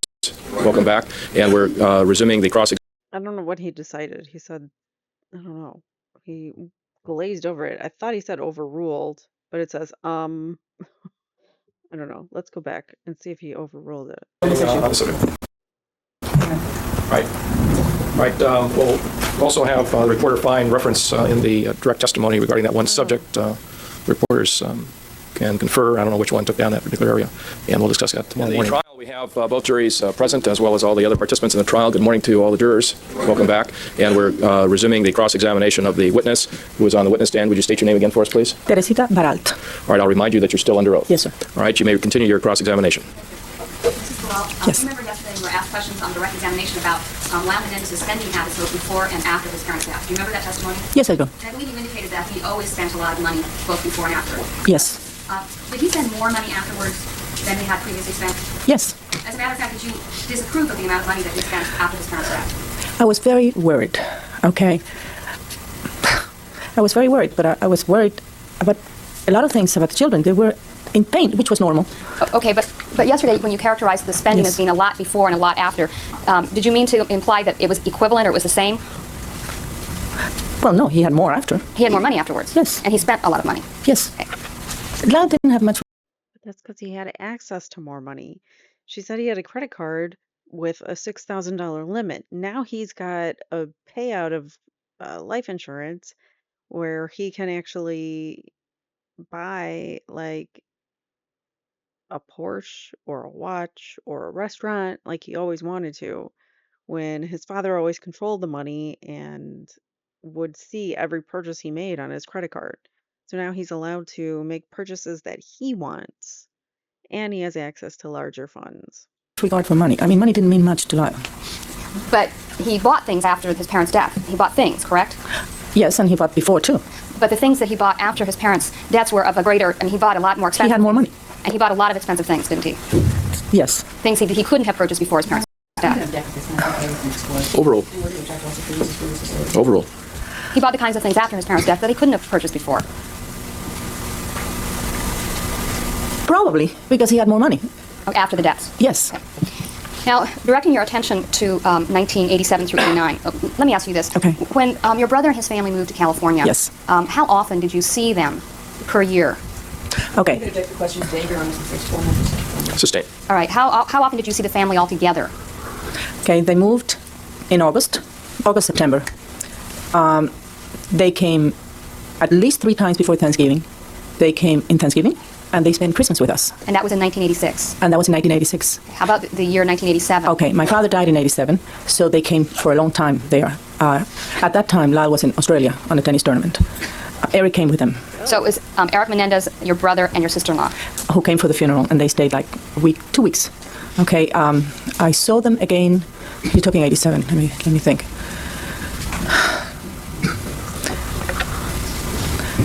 That was also a year of a lot of pain for me, so it's a little blurry on exact times.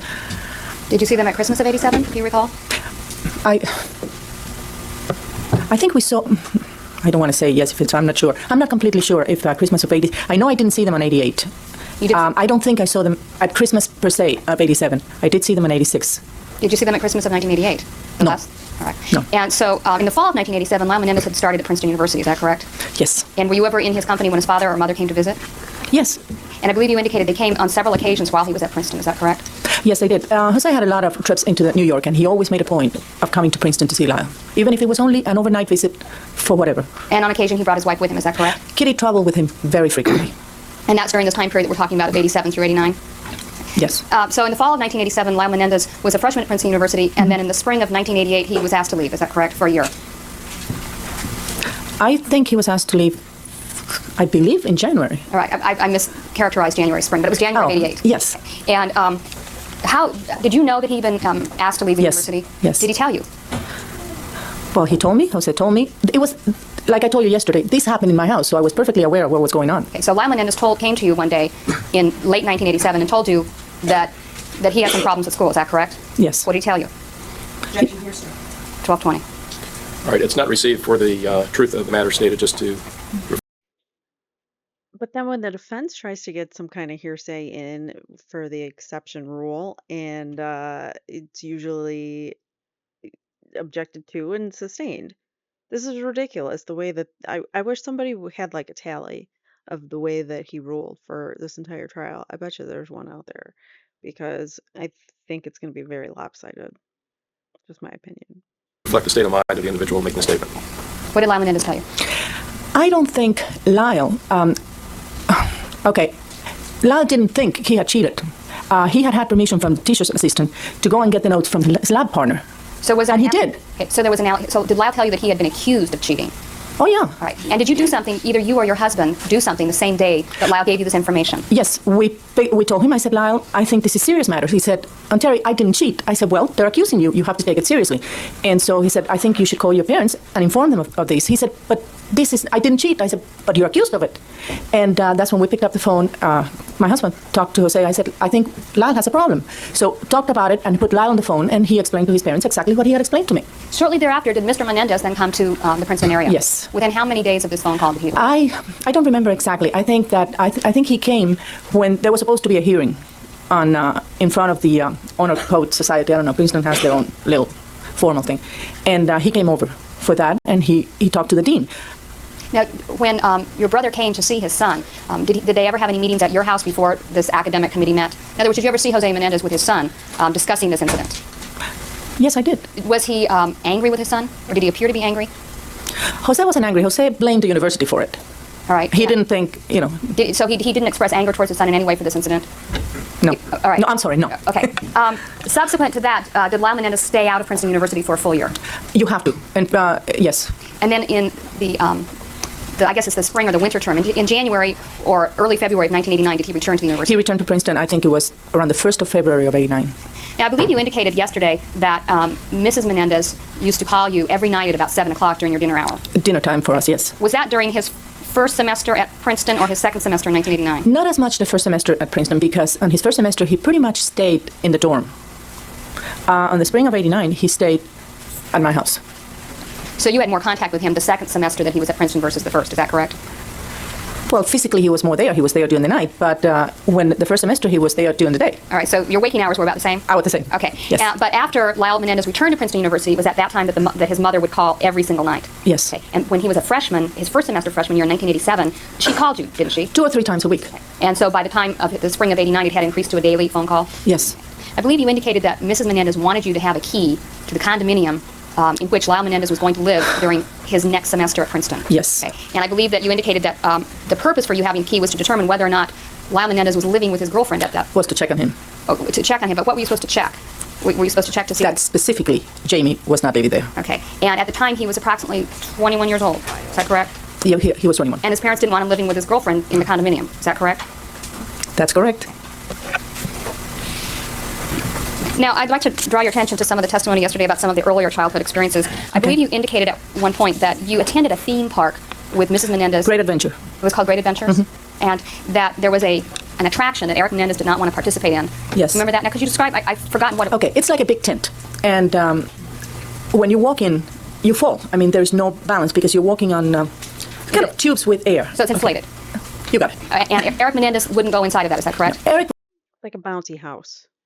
was not a daring child by nature. Okay, now, I believe you've indicated that his mother was, I guess ridicule is probably the right word. Or she certainly made it known to him that she was not He happy. was very annoyed. Okay. Did she ever pick him up and throw him in?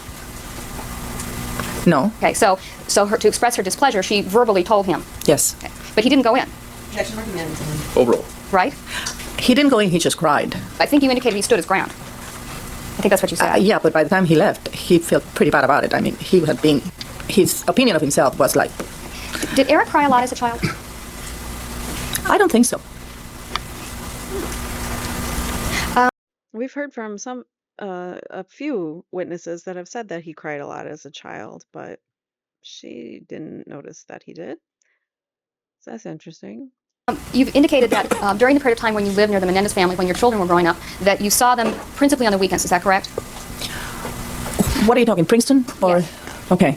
During the Princeton years, mainly on the weekend. Their schedule didn't allow for any kind of anything except during the years that Eric was swimming. And then I saw him nightly because my youngest was a swimmer. Did your so this was your youngest daughter who was also a swimmer? Yes, and they're the same age. All right. And did either of the defendants play with your children during any of these family gatherings? Yes, Were they close to their cousins? they were very close. Now, going back to 1989, I believe you indicated that in June of 1989, at the end of Lyle Menendez's freshman year, Yes. that someone came and helped him move out of his dorm room. My mother and I. And at the time that he moved out of his dorm room, was his brother Eric Menendez in the Princeton area? Eric had come over for the weekend. And did he travel by himself, or was he with one of his No, parents? he traveled by himself. Did you pick him up at the airport? Do you remember? I don't remember. So, I may have, or Lyle may have. I don't really remember. so Eric Menendez was present during this time period when you were helping Lyle Menendez move out of his dorm room. Is that correct? Assistant. Was he present at the university when you were helping? That morning? No. All right. Did you ever see him present at the university during the course of that weekend? Well, I wasn't at the university. I only went there to help pack, and that was only that morning. And where did Eric Menendez stay? When My house. Okay, thank you. I believe you indicated that Mrs. Menendez had some plans for early September Yes. of 1989. Yes. I'd like to go over those briefly. Sure. I think you said that on September the 4th, she was going to go to Princeton. No. Okay. I said that September the 4th was the date set for the closing of the condo. Okay, and She was going to go on September the 9th to get Lyle set up and buy furniture for his condo. And she had to return because on the 24th, she had to go to UCLA for Eric. was it your understanding that Eric Menendez was going to live on the campus at UCLA? That was my Or understanding. live away from home? Yes. Okay. And referring to this condominium, Princeton has housing for its students, doesn't it? Princeton does have housing. Are you aware, or do you know what the reason was that that Lyle Menendez was going to live in a condominium? Yes. First of all, Lyle was normally Princeton students stay in campus. They have to on freshman year, and I think on sophomore year, some that do. The majority of them do. Some leave. Lyle was by that time a couple of years older than the majority of the freshmen. Okay, and he didn't like living on a dorm. Well, most kids don't, but he was old enough, and the university allowed him to live away. Now, this condominium that he was going to live in, I think you said it was going to close. Does that mean his parents purchased it, or was it rented? No, his parents purchased it. I helped choose it, and it was exactly 2 miles from campus on the right side of Route 1. That means he didn't even have that traffic. Okay, did he have an automobile in this winter spring semester of 1989? Overall. Did he have an automobile at the Yes, he university? did. Okay. And this condominium, could you describe it for me, please? Sure. It's In other words, how big was it? How many bedrooms? I think you said 2 it bedrooms. had 2 complete suites. So that means the bathroom and the bedrooms were It had tiny? a living room, a dining room, corner fireplace, laundry room with washer and dryer, 2 huge bedrooms, 2 full baths. Do you know how many square feet? It's around 2,000. Between 18 and 2,000. And that's where he was going to be living that Yes. semester?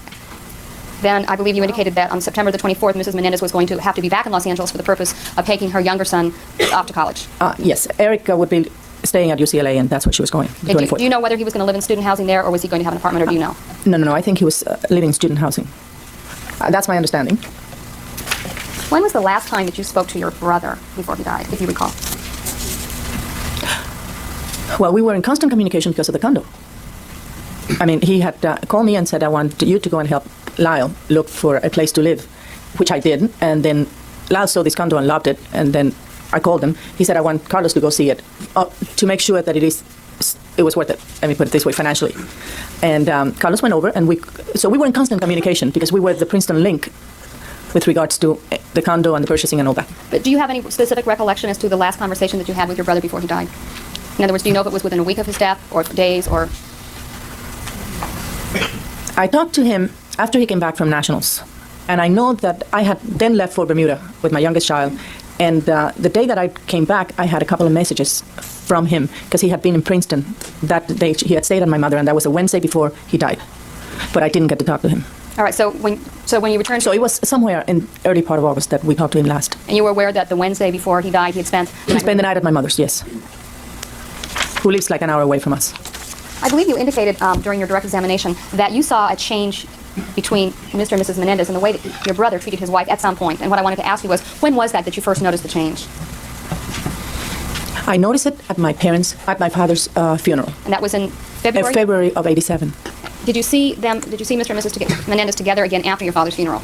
Very often. And did you see that same sort of behavior exhibited by your brother towards... I saw that behavior until '89. I thought maybe I should move to California. It does help. So it did mark a change in his behavior when Yes. when they came to California. Mm-hmm. Is that yes? I mean, if there was a change in their behavior? Yes. Yes, very much so. You made a noise and the court reporter couldn't take it down. That's why I asked you to repeat okay. it all. Okay. Did you ever see your brother be abusive towards either of his children? And I mean physically abusive. Objection on calls for conclusion. Overall. You understand the question? Yes, I understand the question. I didn't. You never saw it. After... You mean physically? Yes, I mean physical. Okay. After your brother and your sister-in-law died, I believe you indicated, and I think I asked you as well, that the defendant stayed with you on occasion at your home in the Princeton area. Is that correct? You mean Eric and Lyle? Yes. Yes. And I think you indicated that Eric never stayed for more than 24 hours. Eric only stayed a week when he got very sick with severe stomach pains. And go ahead. Do you remember when the Detective Zoller and some other detectives came to see you in about September the 17th of 1989? Yes, I do remember. And Yes. at that time, both Eric Menendez and his brother Lyle Menendez were at your home. We're at my house. Yeah, so it was my mother and half the world. And had you talked to Eric Menendez about the events of the night of August the 20th as of that time? I'm going to object to this as beyond the scope. Overall. You answer the question. No, I did not. All right. Did you talk to Lyle Menendez after his parents' death and before the police officers came to see you on September the 17th? Had you spoken to Lyle Menendez? About what? About the death? Yes. No, I did not. Okay. After his parents' death, did Lyle Menendez indicate to you that he thought he was being followed? Objection, Your Honor, hearsay. All right, is this being offered for the truth? No, it's not. All right, the objection is overruled. It will not be received for the truth of the statement, just the state of mind of the declarant. Yes. All right. And I object that that's not relevant for second. Overall. did Lyle Menendez hire bodyguards? Yes. Thank you. I have nothing further. All right, read record.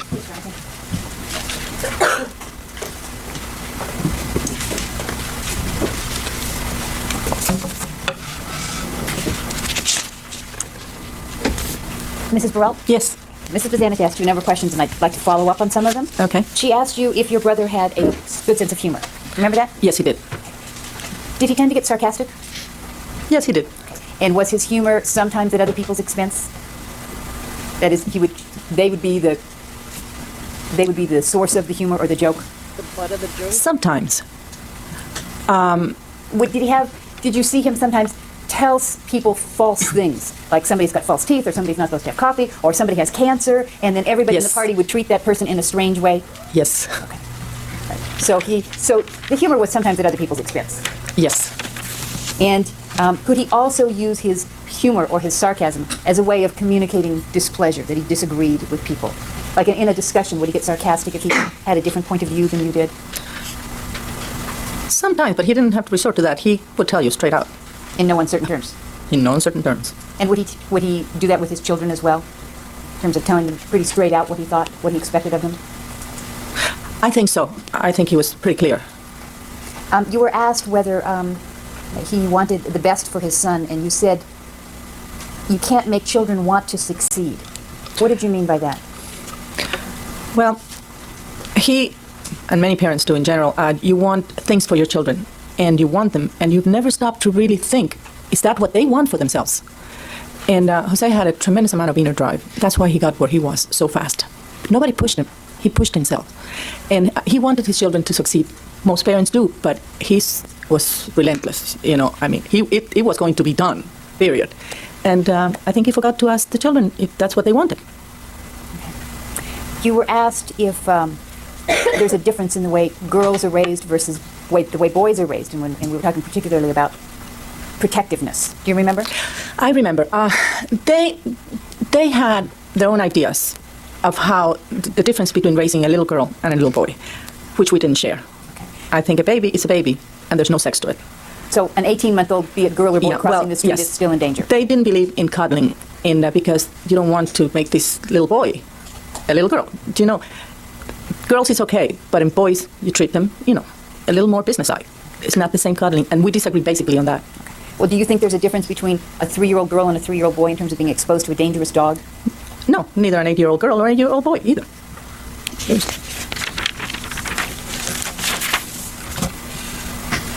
Did you talk to Kitty and Jose about the fact that you thought that the children were exposed to danger, or do you think that's the kind of thing you have a right to do? Objection, be honest, Can I have a question about that, please?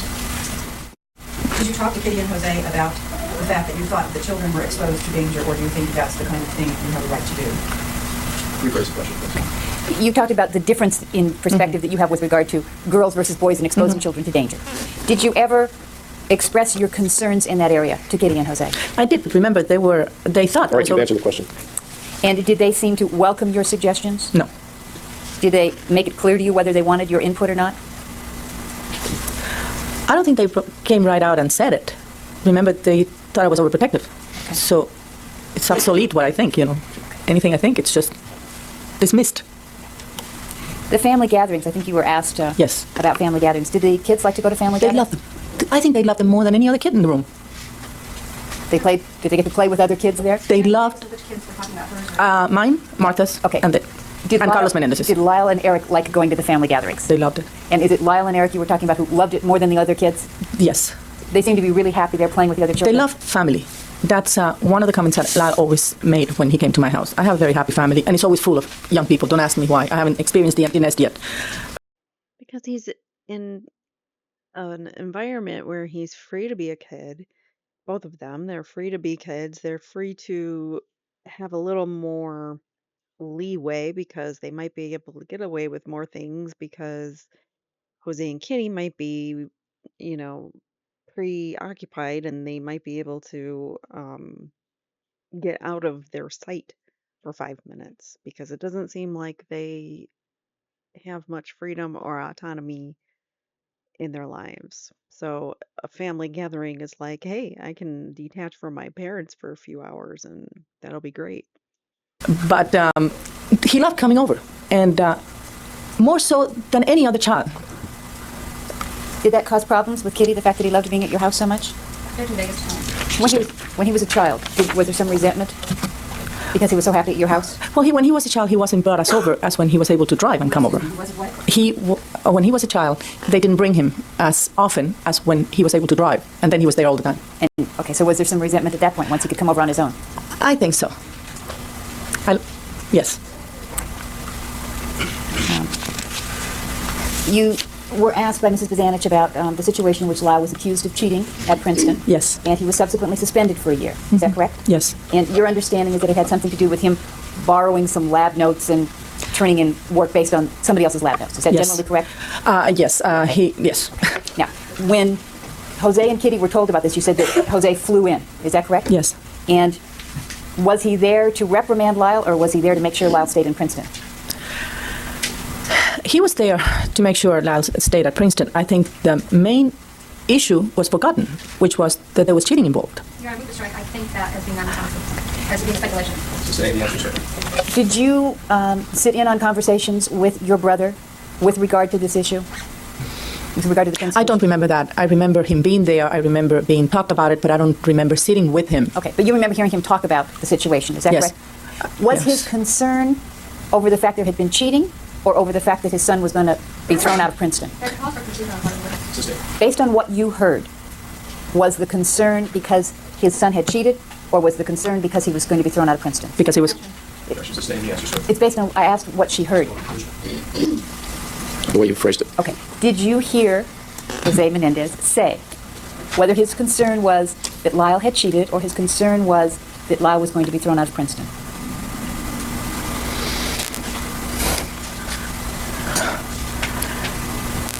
I think the concern at that time was that he was going to be asked to leave the university. Your Honor, I move to strike. As being unconstitutional. Objection, sustain the answer, sir. Did you know that throughout high school, Lyle and Eric, Lyle's parents had done homework for him? Objection, I assume fact not evidence. I'm asking if she knew, Your Honor. Overruled. Yes, I did. And did you know that Lyle's father had in fact written a paper for Lyle while he was at Princeton? Yes, the Federal Express paper came to my house. Had you ever had any conversations with your brother or his wife with regard to the fact that they participated in helping Lyle cheat in school? Yes, we discussed that. Did you feel this was wrong behavior? Objection, irrelevant. Sustain. Did they express they thought this was wrong behavior? No, they didn't think there was anything wrong with I can't get over that. He FedExed a paper to her house so that Lyle could get it and turned it in to school. Turned it into his class. That's crazy. Like, I don't know too many parents that would do that, but wow, that's really enabling your kids to not be able to do things for themselves. that. Were they very upset, Kitty and Jose, about the fact that Lyle was not going to be in Princeton for a period of time? Kitty was angry. Did Kitty in fact lie to people about it? Yes, which placed me in a very difficult position. So she didn't want anybody to know. No. I think you told us in some detail the number of times that you saw the family in 1986 after they moved, which was 3 times before Thanksgiving, and then Christmas. Yes. In 1987, your father died in February, I believe. Yes. So you saw them at the funeral. Did you see them again in 1987? Yes, I did see them because at that time they were in the process of selling the Mountain Avenue home. So they were back in New Jersey. Yes, Do you have any, especially Jose. Okay. Do you have any idea how many times in 1987 Jose was back in New Jersey and you saw him? I don't remember. He was there often because there were negotiations going on. Okay. Is often to you 5 times in the year, 10 times in the year, Oh. 15 times? Often to me means 2 times a month, approximately. So 1987, Jose was in Princeton about twice a month. Yes? Yes, Okay. And was Kitty with him? Some of the time, all of the time, never? some of the time. Now, what about 1988? I didn't see that much of them in '88. And what does not that much mean? You only saw That them 4 or means 5 that times? I may have seen, I don't think I saw Kitty maybe 2 or 3 times in the year because at that time Lyle was not in Princeton. So they weren't back there as often. They were not. And were they calling as often when he wasn't back in Princeton? No, I was not talking to her as often. Now, the condominium that you're talking about, it was due to close in September. Yes. When was it initially purchased? When was the decision made to actually buy that condo? I think we're talking July. And were Kitty and Jose coming back and looking at the condo, or just taking your word for it? They were taking Jose was taking Carlos's financial word for it, and they were taking my personal opinion for it. Okay. Yeah. Sorry about that. I don't know what that was about. Probably mailman or something. I don't know. My dogs bark all the time for no reason. And did Lyle get to see the condo? Lyle chose the condo. Okay, so he was back there looking at condos along with you? Yes, he came over for a couple of weeks, and we looked at first apartments to rent in the Princeton area. inside, outside, everywhere. And then finally we saw this. And you said it had 2 complete suites? Yes. Now, was one of them to be for Kitty and Jose when they came back to visit? Well, one of them, they were going to furnish it, and he could use it. He could have friends over. But if they came to the Princeton area, they could stay there. So if Kitty and Jose came to the Princeton area, they could stay in the condominium? Yes. And was Jose still making frequent trips to the Princeton area? Was he still there about twice a month? Yes, for the night. Okay. And when you were given or were asked to take the key so that you could check whether Jamie had moved in, was Lyle still going with Jamie at that time, or had they already split up? They had, but he had come in July and had gone over, I think it was to Boston or somewhere with her, and they were worried that he would resume seeing Jamie. Did the parents seem to want you to report to them on what Lyle's activities were? More specifically, Kitty. Okay. Jose didn't ask that many questions. He just wanted to know how Lyle was doing. But Kitty wanted details. Did this put you in an awkward position? Very much so, because sometimes as an adult and as a parent, I felt I had the obligation to really inform them if I saw things that I didn't like he was skipping classes, he wasn't studying enough, partying too much, that sort of a thing. But it should have been done on an adult basis, on an information, something that they could act on it. What happened is whenever I did that. Okay, let me ask you the next question. Okay. Did they seem to already know a lot of things that were going on?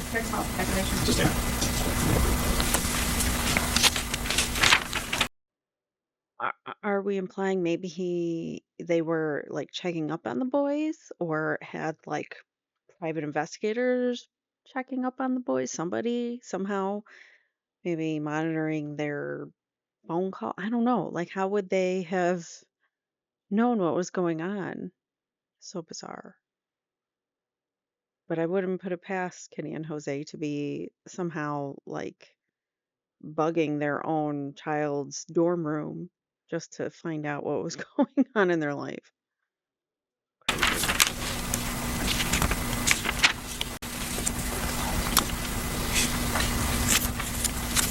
Whether you saw any abuse. And your answer was, you asked her, you mean physical abuse, and you never witnessed any physical abuse. Is that correct? I never did. But since you seem to highlight physical abuse, did you observe any other behavior that you thought was abusive? Well, children have very fragile minds, and you can inflict a lot of mental abuse on a child, which I think is more devastating.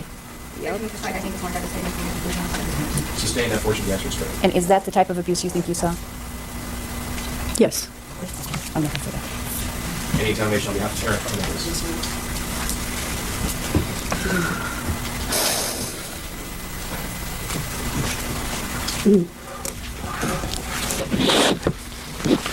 Mrs. Burrell, you were asked by Mrs. Blazanich about Eric as a child, whether he cried a lot. And you had indicated you didn't think he particularly cried a lot. Is that correct? Eric had a very sunny disposition. Okay. Now, was there a particular activity of his mother's, a particular habit of hers, though, that upset Eric a lot, and where you did see him being upset a lot? For example, was she on time when taking him places? Okay. Eric hated to be late. He was paranoid about being late because they were always late. I mean, that was a trademark of Kitty. She was always late. And did he appear to dislike it because it embarrassed him? What would you see her bringing him late to places? To school, to swim practice, to soccer games.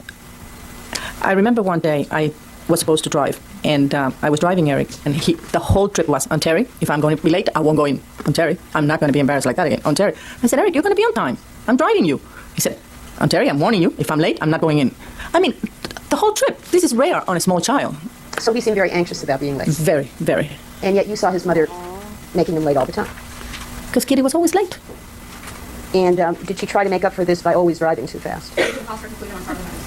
Did she always drive too fast? Yes, regardless. Now, during the time when Eric was swimming, you said your daughter, Anna Maria, who was his age, was also swimming? Yes. Was there anything about Eric physically in swimming that you noticed? Well, normally, children, when they learn to swim, it's because they can float. Eric never had any fat. I mean, he never did. And so for Eric to learn to swim, especially backstroke or butterfly, was extremely, extremely difficult because he couldn't float.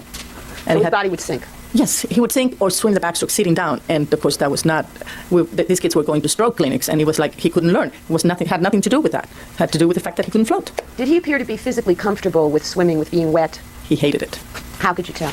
Well, take a child when everybody's practicing, and he spent the whole time pretending to adjust the goggles, body half out, shivering because there was no fat. He just. So given his physical build, it was quite uncomfortable for him to participate in swimming. Yes, he was good at it. Okay. But he did train and practice, and he won some. He was good. He was good, especially freestyle and breaststroke, because it was a matter, and the speed events, never on the long distance, because on long distance you do require to float. The speed events, he was strong. He was great. Okay. And he worked hard at it, didn't he? I don't know if he worked at it. He was too cold to really work at it. Okay. Now, you've described that you noticed a difference in the relationship between your brother and your sister-in-law after they had moved to California. Yes, I did. Did you know at that time that it was after they moved to California that Kitty discovered Jose's affair? No. Did you know that there had, at the time that you saw them, did either of them mention to you that there had been talk of divorce? No.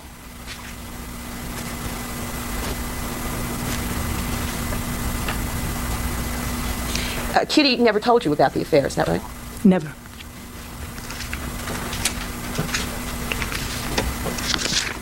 Now, you've described that in, was it September of 1989, Eric became ill. Somehow he had some stomach problem. Eric had severe stomach pains. Had he stopped eating? I really don't remember if he did stop eating. He lost a lot of weight. They both did after Jose and Kitty's death. I mean, like, they shed like close to 20 pounds in a week and a half. And Eric seemed to have lost a lot of weight as well.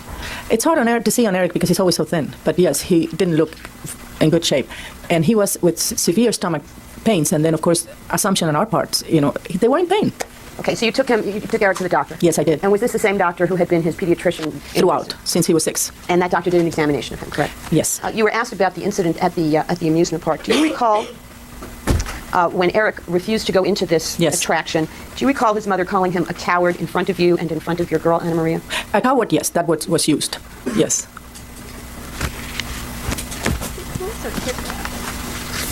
Would it be fair to say that you got to know Lyle best after the rest of the family moved to California and he started spending a lot of time alone with you at your house? Yes, that's right. Before the family moved to California, did you ever spend that kind of time alone with Eric?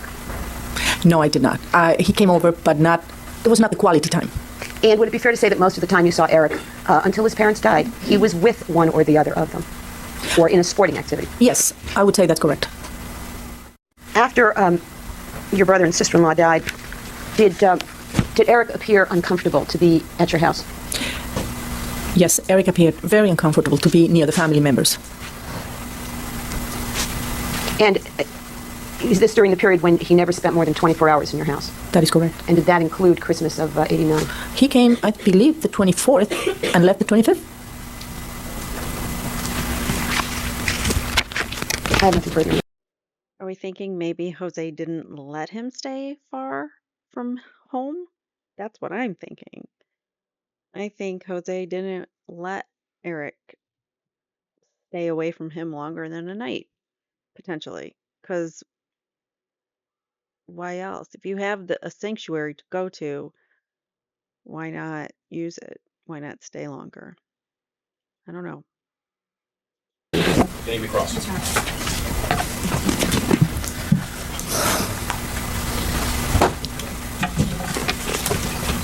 Mrs. Baralt? Yes. During the summer of '89, I believe you indicated you were in fairly regular telephone contact with your brother, Jose Menendez. Is that Yes. correct? Yes, I was. Did he ever express during that summer any displeasure with Lyle Menendez? Objection, Your Honor, calls for hearsay and we object on 352 grounds as well.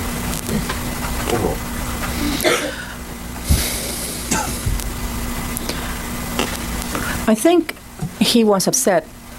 He mentioned just once that he was upset about Lyle having been placed on disciplinary probation. And that was during the summer of 1989? Yes. I believe you indicated on redirect that you were talking about having to report to the Menendez parents about Lyle's behavior at Princeton University, and you made reference to partying too much or skipping classes. Did that kind of behavior occur? He wasn't partying more so than any other kid, but sometimes I knew that he had skipped a class or things like that, and I was extremely uncomfortable. I felt, like I said, if somebody sees that on my child, I want to know, because it's guidance, you know. Did you in fact tell his parents when he skipped class or when you thought that he was not following the regulations as he should? I did, and I got in trouble. Right, and did you do that in his second semester in 1989 as well? In '89. And that was when you were reporting more?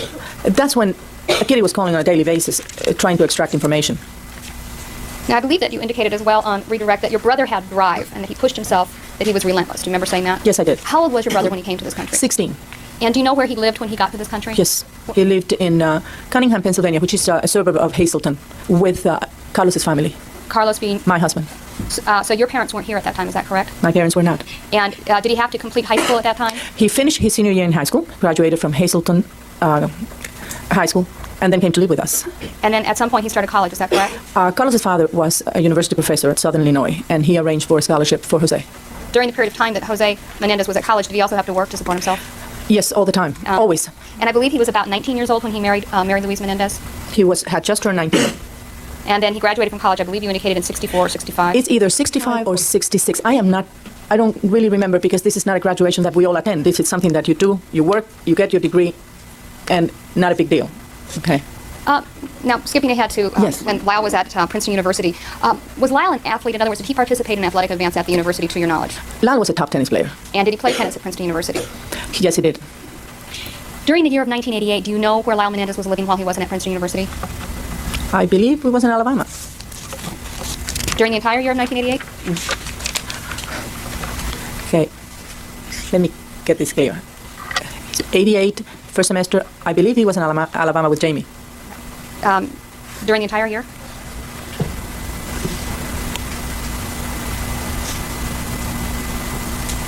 Don't pin me down to that one. I You don't know. remember. I Okay. don't remember exactly. Mrs. Burrell, you indicated that Eric used to come over to your house. Was that before the family moved to California in 1986?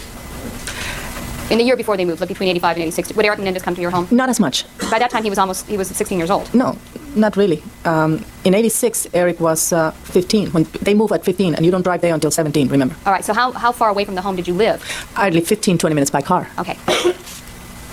Now, you indicated that shortly after their parents' deaths that both of the defendants lost a substantial amount of weight. Is that correct? Very much so. And I believe you told the juries that they were in a lot of pain. Is that correct? Yes, they were. Did you ever consider that they might be worried about being caught? Objection, Your Honor, call for speculation. Thank you, Evan. Further. Mrs. Brock, you said that your brother had expressed some concerns about Lyle and being on disciplinary probation. Yes. And was this an incident in which there was some damage done to a pool table at Princeton University? Is that the incident? Yes. But you know how the damage was done? By cleaning it. They put Clorox to remove the stains. And of course, the felt faded. And as a result, Lyle was put on disciplinary probation. Lyle was not there. Lyle was asleep. But he was the one who took the rap for it. Thank you.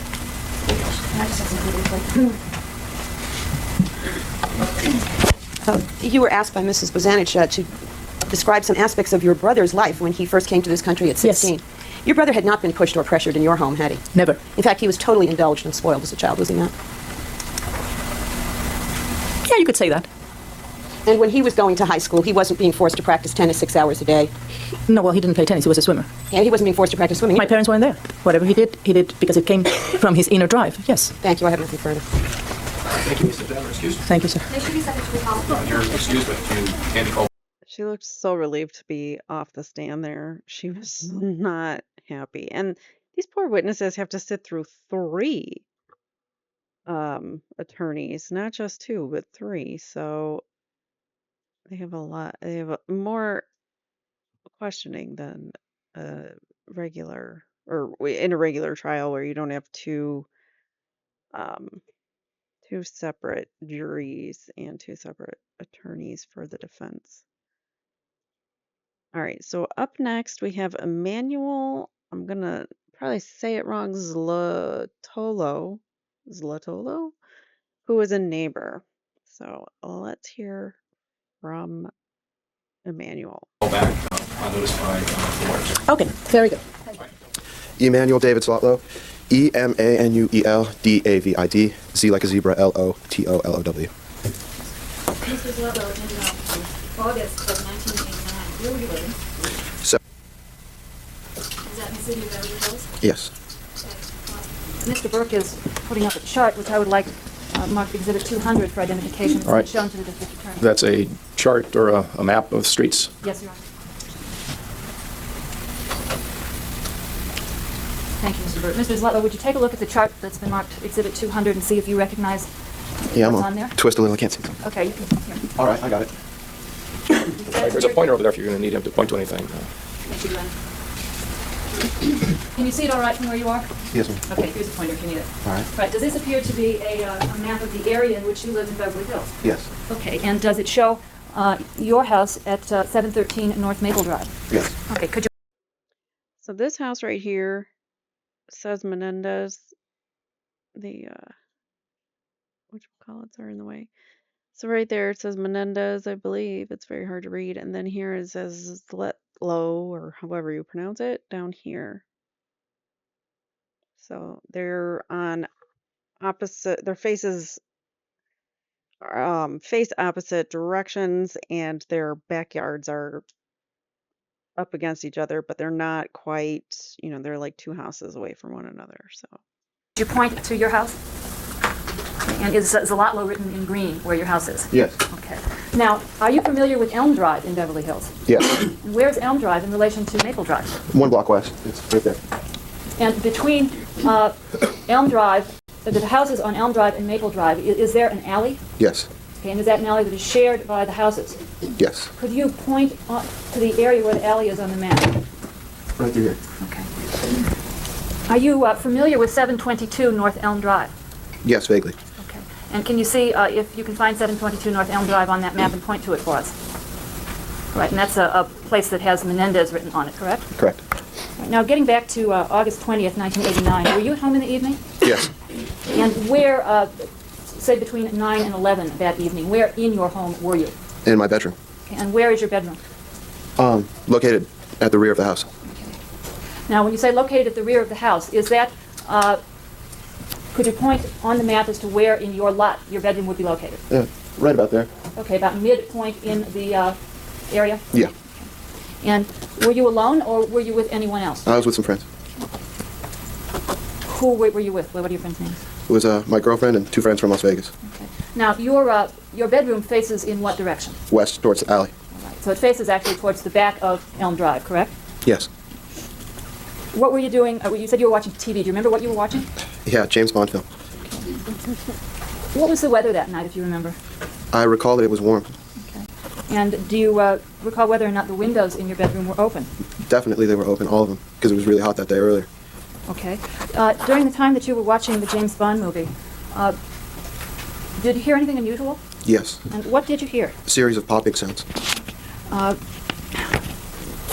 Were these sounds that were quick one after another? Yeah. Okay. And when you heard the popping sounds, were you able to tell what direction they were coming from? Yeah, from up the block. When you say from up the block, what do you mean? This direction. Okay, so they were... I guess to the northwest. To the northwest of you. That would be in the direction of Elm Drive. Yeah. Okay. Now, did you do anything as a result of hearing these sounds? Not immediately, no. Okay. Did you think that... Oh, we have another question. Thank you. What did you think the sounds were when you heard them that evening? I didn't really think about it, but it could have been firecrackers. Could have been really anything. All right. The next morning, did you come to find out about some unusual activity in the neighborhood? Yes. Okay. And what was that? I heard on the TV that there was a mafia hit on Elm Drive, something like this. Okay. Did you see anything in your neighborhood that was unusual? Did you see police? Yes, I saw police. Okay. And that was in the area of 722 North Elm Drive? Yeah, and in the alley. They're all over the place. Okay. Thank you very much. I have nothing further. Cross-examination. Mr. Zalotlo, is that Yes. close in pronunciation? Close? Good enough. Okay. Were you in your bedroom or were you in the guest house, or are those one and the same? I was in my bedroom. Is there also a guest house on the property? Yes. Did you ever tell anyone that you had been in the guest house at the time that you heard these noises? Well, at the time, I was living in the bedroom, but now I live in the guest house. I moved. It's at the back of the property. Okay, so the guest house is closer to the alley than your bedroom, is that correct? It's right on the alley, yeah. And so that would have been at the back of the property versus the middle of the property. Correct. And so it's your present recollection then that on the night that you heard these noises, you weren't in the guest house, but you were in your bedroom inside of the main house? Yes. And you had a television inside your bedroom? Yes. And I believe it's your testimony that you and your girlfriend and two friends of yours from Las Vegas were watching a James Bond movie. Yes, that's true. Okay, do you remember which James Bond movie it was? They said it was The Spy Who Loved Me. They just have it in the TV guide. Okay, do you have a specific memory of watching it, or are you just repeating something that you may have learned recently? No, I was watching the film. All right, and do you remember at what point during the film it was that you heard these noises? In other words, had the movie started? Was it finished? Where was it? Somewhere in the middle of the film. Did you make any attempt at the time that you heard the noises to try to see what time it was? No. Okay. How long had you lived in that neighborhood as of August the 20th of '89? I think that'd be 13 years. During the summer, and especially around the 4th of July, had you ever heard firecrackers in your neighborhood? Yes. And do you have any memory of whether that summer you had heard firecrackers around the 4th of July? Not specifically. Now, when you said you heard popping noises, could you tell us about how many noises you heard? I've gone over it in my head many times, and I'm going to say it's like 7 or 8. There was a couple, and then a short gap, and then a couple more. All right, so when you're saying a couple, you mean more than 2 then? Yes. And so you heard some noises, and then you heard a break in the noises. Is that correct? Yeah, like a pause. All right, and then you heard some more noises. Is that correct? Yes. All right, and I take it that at the time you had an opinion about what those noises were. Yeah, I guess. At the time I heard them, I thought probably it was firecrackers. It sounded like it could have been a string of firecrackers going off. And so what did you do in regards to hearing those noises? Did you call the police? No. Did any of the people that you were watching the movie with call the police? No, but we all heard it. And right. we discussed it. It was after we went to the beach that day, and everybody was tired. Okay, wait. Sorry. You really can't testify to what other people say. What I asked you is whether or not you called the police. No. All right, and so, but you did note with the other people in the room with you watching the movie appeared to perk up and listen. Would that be correct to say? Yes. Now, I believe you indicated that it was a very hot day that day, and therefore all the windows in your bedroom were open. Yes. How many windows did you have in your bedroom? Well, this is my bedroom, and then there was like an adjoining room, and the adjoining room was like all windows. We've since remodeled the house. It's no longer like that, but I'd say 5 or 6 windows. And so all of the available windows in those 2 areas were open? Yes. Did you hear any other noises, loud noises that night prior to hearing the popping noises? You have to say out loud. Oh, no. All right, court reporter can't take it down when you raise your head. Now, the 2 defendants who are here in court, Lyle and Eric Menendez, did you know them personally as of the 20th of August of 1989? No. And you'd never seen them before? Nope. Had you ever heard any other noises coming from the direction that were distinctive, the same direction that you told us about, within the month prior to the popping noises? I'd say no. May I have a moment, please? Oh, yes, I have a couple more questions. Have you at one time described these noises as being somewhat muffled? Yeah. Is that correct that they were muffled? Yeah. Thank you, I have nothing further. Redirect. Mr. Zalatlo, you live in this house with your parents, correct? Yes. Or you lived there with your parents back in 1989? Yes. And when you say the word muffled, what do you mean? She used the word. Okay. But you said that they were muffled sounds. Were they? Yes. Okay. And what does that mean? Well, I guess you'd really have to play a bunch of sounds and compare them. It's kind of complicated to explain, but there's clear, sharp sounds, and then there are other sounds that aren't so clear. And muffled could mean anything in between those 2 points. Okay. So they were sounds that you heard at some distance. Yes. Okay. And you said that there were about 7 or 8 pops that you remember hearing? Yes. And that's obviously your best guess at this point, right? Yes. And you said that you heard 2 and there was a short gap? I heard Pause. a few. It could have been 3, could have been 4. Okay. Was that a gap of like seconds? Maybe a second and a half. So it was very short. Yeah, short gap. All right, thank you. I have nothing further. Any requests? All right, thank you. May I sit down? You're excused. Thank you. Yes, Dance I'm out sorry, loud. yes. Did you hear anything unusual as you sat in bed that night reading? Well, I didn't sit. I was lying in bed, and I was reading, and at almost, it seemed to me, exactly 10 o'clock, I heard pop, pop, pop, pop, pop, and I thought, what kids in the neighborhood are lighting firecrackers this time of night on a Sunday night? Okay. Now, you've said that it was almost exactly at 10 o'clock. What Yes. makes you say that? Because I have a clock right next to my bed. Okay. And I looked at it. All right. So you looked at the clock and remember seeing 10 o'clock? Yes. Mrs. Lord, excuse me, but do you have any hearing problems?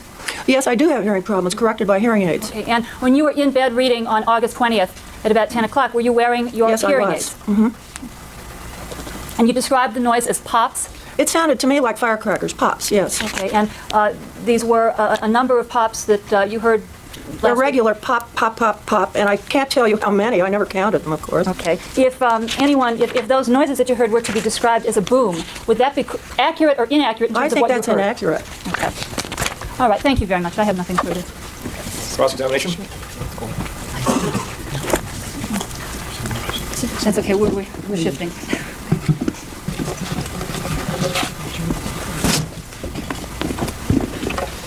Mrs. Lord, how long have you lived in that neighborhood? I've lived in that house 33 years.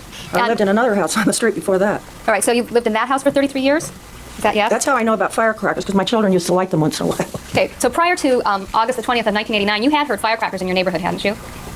Prior to that time? Yeah, prior to the night Oh, you heard the yes. noises. In spite of the fact that it's Beverly Hills, do people set off firecrackers sometimes, like for the 4th of July? Well, actually, sometimes there are firecrackers on the 4th of July, and sometimes, I mean, in our area, and sometimes not. Okay. Now, when you heard the noises, did they appear to come all at the same time, or was there any pause in any of the shots that you As heard? I said, they were irregular, but as far as 4 years ago, I couldn't tell you exactly. Have you ever met either of the two defendants who are here in court? I've never seen them before in my life, no. And after you heard these noises that night, did you call the police? No, because I thought they were firecrackers and they stopped. So I continued reading. Did you hear any other noises before you heard the firecrackers? Nothing. Thank you. I have nothing further. Anything else? No additional questions, Your Honor. Thank you. Okay, thank you very much. You're Thank you. excused. Thanks for coming up. Thank you. Well, let us do that then, rather than have further discussion, just have her testify and see. All right, I believe this is a voir dire again because it's titled or it's labeled as preliminary testimony, and then this person's going to be testifying again before the jury. So this is without the jury here. We can proceed that way.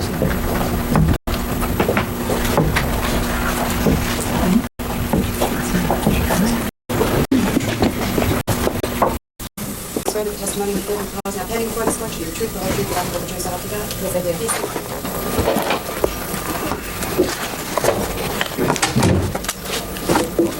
Could you tell us your full name and spell your last name? Pamela Lisa Lacazzi. My last name is spelled L-I, capital C-A-U-S-I.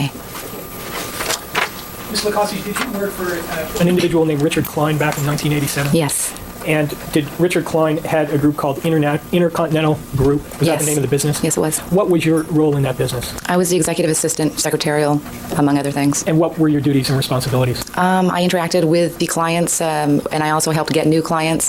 Basically, I did everything, from secretarial, computers, took care of flight arrangements, arranged meetings, and was involved with all meetings, all planning. And how many employees were involved in Mr. Klein's group? There was about 9 of us. And did you, on a certain date, come to know a person named L. Jerome Oziel? Yes. Could you tell us how you came to know him? Well, when I first started working there, like the first day, Richard mentioned that this was his friend, but also a psychiatrist too, and that he would be calling in and always take his phone calls, and that I would be seeing this particular person often. And did you, in fact, come to see him often? Yes, I did. Did you see him in person? Yes. And also talk to him numerous times on the telephone? Yes. Did you see him interacting with your boss, Mr. Klein? Yes. And could you tell us how frequently you saw that take place? So frequently I couldn't even count. I mean, it was like a everyday occurrence or every other day. And would you personally attend meetings where Dr. Oziel was present with your boss? Yes. And how frequently would that take place? Meetings, maybe once a week, formal meetings. And would these meetings involve Dr. Oziel interacting with other people beside Richard Klein? Yes. Who would he be interacting with that you were able to observe? There was a man named Jeff Seaman, Gina Zakia, another fellow named Jeff, I can't recall his last name, Todd Marshall. Those are the only ones I can recall right now. And for what period of time did you have this contact with Dr. Oziel? For almost a year. So in 1987 is when it began, and then you worked there for approximately a year? Yes. And during that whole period of time, was your contact with Dr. Oziel on a frequent basis? Yes. And did he actually have a space there in your office? Yes, when they started the new business, not at first, when they started the new Automax business. Automax was a business that Richard Klein and Dr. Oziel had formed together? Well, Richard came up with the concept, and then Mr. Oziel came in after that. And Mr. Oziel actually moved into the office? He didn't. He still kept his other private office in Beverly Hills because he is a psychiatrist. But the people that were involved with Automax were saying you have to cut ties with all of that if you're going to totally come on board here. So for a while he had 2 things going, and there was a little squabbling in regards to that. And finally they made some kind of contract where he'd get more money than he thought he was going to get. And then he went ahead and said, okay, he left his patients. And he actually came into your office? Yes. And during the time after and even before that he came into your office, did you see him in situations where he would make statements to certain people and then directly contradictory statements to other people? Yes. And did that occur frequently? All the time. And did there come a time when your boss, Richard Klein, was hospitalized? Yes. Was that in 1988? Yes. And after he was hospitalized, after he got out of the hospital, was he forced out of his office by Jerry Oziel? During the period that Richard was in the hospital, gave Jerry Oziel more opportunity to backstab him, to play him down, to say bad things about Richard. He got more manipulating control over the whole situation, totally badmouthed Richard, and he's supposedly his best friend and his psychiatrist. And you were in the office observing this take place while your boss was in the hospital, right. Correct? Now, after your boss got out of the hospital, did Mr. Oziel remain with Richard Klein in the same office, or was there a parting of the ways? There was a parting of the ways. Everything was kind of hectic. The excuse, Jerry had turned almost everyone against Richard, all of his employees that he had for a long time, and the excuse that they gave was that the Automax was going to become so big that this particular building we were in wasn't going to be able to fit everyone, so they went and found another location. And did Dr. Oziel take a certain number of Richard Klein's employees with him? Yes, he did. And did you continue to communicate with those employees who you had worked with previously Yes. about Dr. Oziel's exploits? Yes. And did you continue to communicate with Richard Klein about Dr. Oziel and his involvement with your boss right up until last year when your boss died. Yes. And based on that length of time, did you form an opinion about Dr. Oziel's character for honesty or lack thereof? Yes, I have. And what was your opinion? My opinion, after working with him for 1 year and seeing how he acted, my opinion about Dr. Oziel is that he is greedy, malicious, deceitful. He preys, manipulates, and brainwashes vulnerable people. He has no ethics, no morals. He's a professional liar.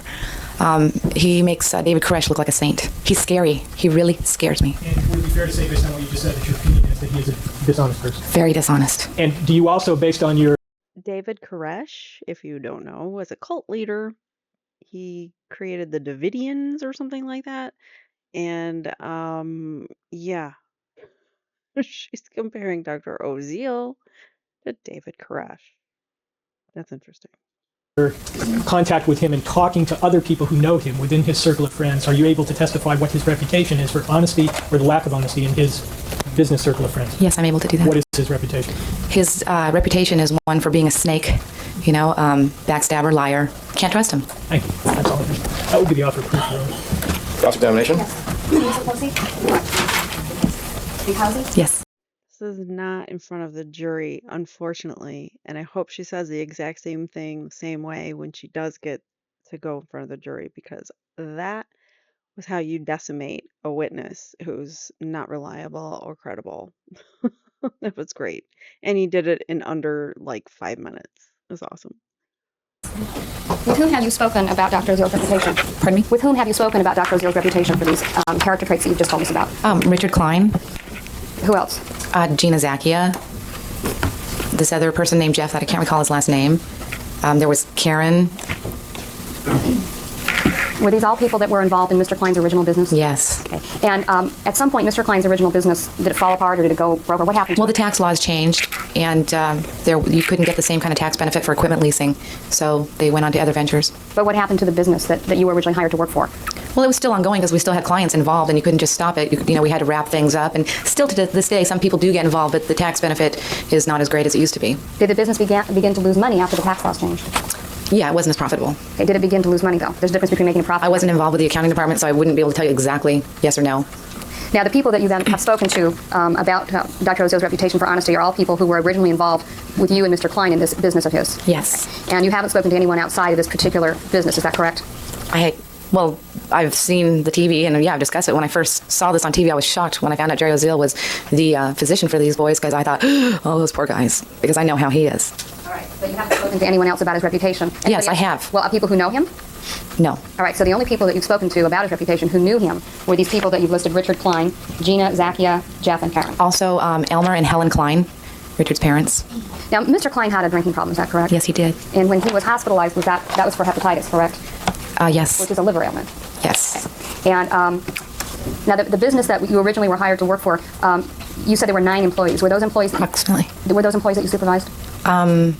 No, actually, everybody had their own job. All right, and then after the tax law changed and the business became less profitable, it was at that time that Mr. Klein and Dr. Oziel went into the Automax business. Is that correct? Not at the exact time. The tax laws had changed in the previous year, and they were still working with people. You couldn't just cut people off like that. So business was still going on, and then they created Automax at the same time. Okay. Was Automax ever a profitable business? Yes. And did Mr. Klein share in those profits? I never saw him, get handed a check or anything, but I would assume so, yes. Okay. Now, you indicated that when Mr. Klein went to the hospital, that it was at that time that Dr. Oziel forced him out. Could you explain exactly how that occurred?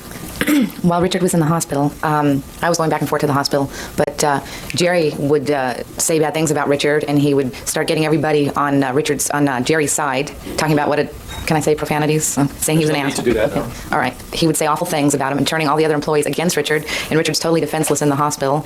And by the time Richard got out of the hospital, boom, Jerry had already convinced everybody to move into this other place. So, actually, At that time, was Mr. Klein then forced out of Automax? pushed out, yeah. Right. Now, was he a good businessman, Mr. Klein? Absolutely. How often would he show up at work inebriated? I don't know. Was he- Usually at the end of the day is when it seemed like he would have a cocktail, have wine or something. Was he inebriated almost every day at work? Frequently. I wouldn't say every day. And when you left, why is it you left? It was just, everything was too much. I mean, I was like Richard's confidant. I was almost his mother, his secretary, his psychiatrist. I mean, I just took care of everything.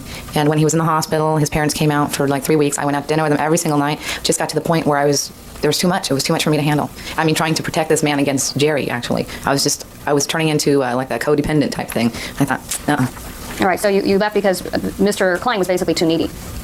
Wouldn't that be fair to say? Yeah, well, just the pressure was too much. And so you at that time were protecting him. Is that correct? Yes, that's just the way I am with all my friends and family and people I care about. But he was your employer? Yes. And how old a person was he during this period of time? How old was he? Yeah.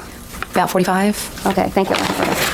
Anyway, direct. During the time that you knew Dr. Oziel, he never hit on you sexually? No. You're not? Well, he kind of flirtatious, though. But tried to be. You're not in the category of a jilted lover who No. went against Dr. Oziel? No. Never slept with him or anything? Absolutely not. Thank you. All right, anything else? No. Okay, you may step down. She has no reason to say that she doesn't like him. She didn't have a relationship with him, so other than this working relationship that she was forced into because of her boss. So anything that she says about Oziel, you got to take pretty credibly because she has no reason to lie about this guy. So that was her preliminary testimony, and now it's going to be in front of the jury. So let's see. Can we find out if our jurors are all here? Gold is present. Okay. And I believe blue is present, but one is outside. okay. All right then. Are we ready to proceed then with the testimony of the next witnesses? Yes. All right, then let's get both juries in and we'll proceed. In the trial, we have now both juries present as well as all the other participants in the trial. Good morning to you all. And we're ready to resume with the trial. The defense may call its next witness. Thank you. We've got Lisa Lucosi, Your Honor. My name is Pamela Lisa Lacazzi. My last name is spelled L-I-C-A-U-S-I. So basically, they get to do this all over again. And if the judge allowed certain things or said, well, okay, I'll allow you to get into this area, but not this area, we'll find out what the court allows them to get into because they might not be able to say certain things. But I have a feeling they're going to be able to say all the things, or at least she's going to be able to get in those those words like deceitful, a snake, all those things that she said, manipulative. Good morning. Can you tell the juries where you reside? I live on 1000. And were you living in Los Angeles back in 1987 and 1988? Yes, I was. Where were you working at that time? A place called Intercontinental Group. And what is Intercontinental Group? It's an equipment leasing firm. And what did you do in the company? I was the executive assistant secretarial. And who was your boss? Richard Klein. And could you tell the juries what you did for Mr. Klein? Basically, I interacted with all of the investors. I did secretarial work, computers, among other things. I took care of making plans, meetings, attended meetings. And you would actually physically be present at his meetings? Yes, I would. How many people were employed by She was basically his assistant and did everything. That's what I mean. Intercontinental Group? Approximately 9. And did you have contact with those 9 people as well as Mr. Klein? Yes. Did you have occasion in approximately early 1987 to meet a person named L. Jerome Oziel? Yes. And do you know if Mr. Oziel knew Richard Klein? Yes. Do you know how they knew each other? Yes. How did they know each other? They knew each other. Jerry Oziel used to be, or was his psychiatrist, then became his friend, then became his best friend, then became a business partner. Your Honor, I would just like to being here, sir. Objection sustained. The answer is certain. Do you know, without telling you what someone else told you, based on your own personal observation of seeing Mr. Klein and Mr. Oziel interact, what their relationship was? Yes. What was it? Before, at one time, he was strictly his psychiatrist and friend, and then all of a sudden he became a business partner too. And you know that because you were conducting Mr. Klein's business? Exactly. And were you also arranging through telephone or otherwise meetings between Mr. Oziel Yes. and Richard Klein? Yes. And can you give us your best estimation of when it was that you first came into contact with Mr. Oziel? First day I ever worked there. Which was when? It was April 3rd, 1987, or April 4th, 1987. And what was the business, if there was one, that Mr. Klein and Mr. Oziel were involved in? They wanted to start a sort of credit card business called Automax. A credit card business? Just very briefly, do you know the nature of the business without getting into details? They would make a credit card that you could use to purchase vehicles, to rent vehicles, parts for vehicles, and then they wanted to expand even greater where you could almost like get your hair done or something with your credit card. They wanted to conquer the world with this particular credit card. And if you know, whose business idea was that? Richard Klein's. And did Mr. Oziel come into the picture after Mr. Klein conceived of that business idea? Yes, he did. And did Mr. Oziel, in fact, move into the office that Richard Klein had at that time? Yes, but he continued to still have his other office in Beverly Hills. But he had a space in your office as well? Yes. And how frequently would you interact with Mr. Oziel during the period of time that you were working there? I would talk to him every day almost on the telephone, and at first, and he would come in like once a week. Then when the Automax business got started, every single day. And would that interaction include phone contact as well as seeing him in person? Yes. And when you saw him in person, could you describe for the jury the situations just in general where you would interact with him in person? Basically, he'd be in the office and we'd be having meetings and stuff. Sometimes all of us were not there. There'd be times when Richard would be handling a phone call in his office, and Jerry would start saying bad things about Richard. And I would just say, wait a minute. You answer the question. You don't actually be on the question. So the last part of the answer about what was said by Mr. Oziel is strict. My question was, what kinds of situations would you see them interacting? You mentioned business meetings. Business meetings, lunches. And you would be personally present at these business meetings and luncheons? Yes. Were there situations where you would be with Mr. Oziel and Mr. Klein and other people, and you would hear Mr. Oziel make certain statements without getting into what the statements were? Yes. And then did you, outside the presence of Mr. Klein, hear him make directly contrary statements? Yes. And did you also hear him make similar contradictory statements about other employees that you were working with and Mr. Oziel was interacting with? Okay, counsel, we're going beyond the offer here. Right. Over what period of time did you interact with Mr. Oziel where you were seeing him make statements both in and outside the presence of your boss, Mr. Klein? 10 to 11 months, constantly. And did you also have occasion to see Mr. Oziel interact with other office staff besides Mr. Klein? Yes. And did there come a time when your boss was hospitalized? Yes. And do you know just roughly the time period when that happened? I have it in my notes. I write everything on my calendar. Basically, it was probably 8 months into when I was working there. And while your boss was hospitalized, did you have occasion to see Jerry Oziel operate in the business that you were involved in? Yes. And did you see him operate with other employees in the absence of your boss? Yes. And after your boss got out of the hospital, did Mr. Klein and Mr. Oziel separate business-wise? They started separation. And did Mr. Oziel take a certain number of employees who formerly worked for Mr. Klein and go somewhere else? Yes. And did you continue to interact with those former employees that Mr. Oziel took with him? Yes. Overall, the answer will stand. And did you continue to interact with Mr. Klein specifically about Dr. Oziel? Yes. And did you continue to interact with Mr. Klein right up to his death in 1992 concerning Mr. Oziel?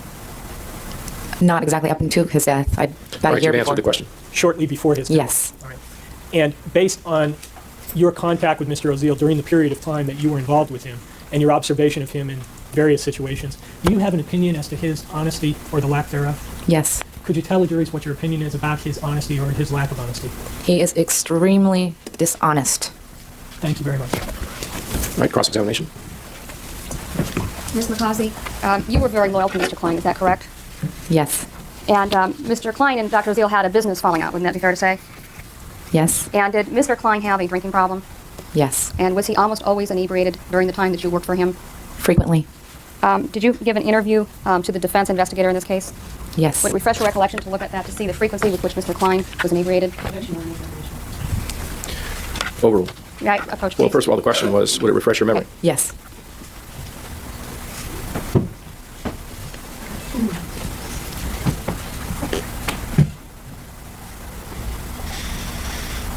Now, did you tell the defense investigators that Richard Klein was almost always inebriated? I meant frequently. Okay, not almost always. Yes. Were you present in Dr. Oziel's office on the night of October the 31st of 1989? And the basis of the objection beyond the scope of direct examination? Sustained. Thank you. All right, anything else? Yes. You said you had a certain amount of loyalty to Mr. Klein, Yes. and you said he was inebriated. Was he a good businessman? Yes, he was. And did you think he was vulnerable? Absolutely. Did you think Dr. Oziel took advantage of him? Without a doubt. Objection sustained. The answer is stricken. Come on. Did you, in addition to seeing Dr. Oziel interact with your boss who was inebriated, also see him interact with several other people within your business? Yes. Is your opinion about his extreme dishonesty based solely on what you saw between Dr. Oziel and your boss? No. Objection beyond scope. Overruled. That answer will stand. And could you explain why it's not based just on that opinion? Objection irrelevant. Just on that Objection sustained. interaction? Objection sustained. Under section 352 of the evidence code as Could well. you explain to the jury why you had a certain loyalty to Mr. Klein? Objection irrelevant. Sustained. That's all I have to say. All right, anything else? No. All right, you may sit down. Thank you.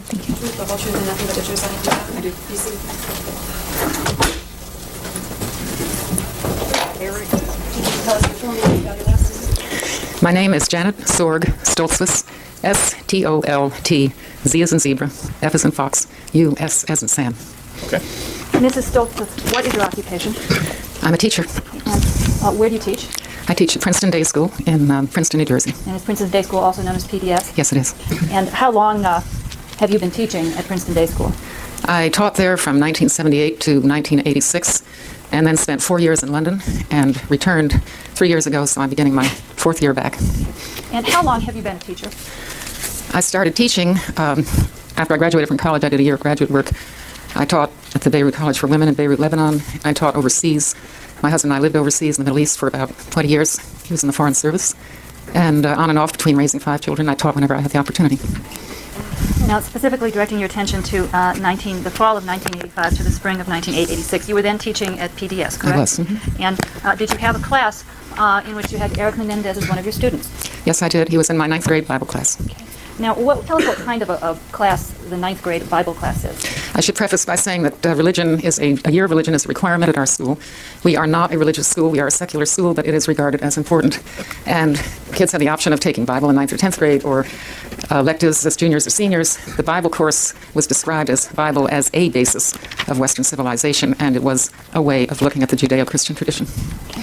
Now, this was a year-long course Year-long. that you taught. And how many times a week did you meet? We met 4 times a week. And that was for how long a day? Well, it varies from one day to the other. Our schedule is very hard to understand. Let's say average 50-minute periods. Okay.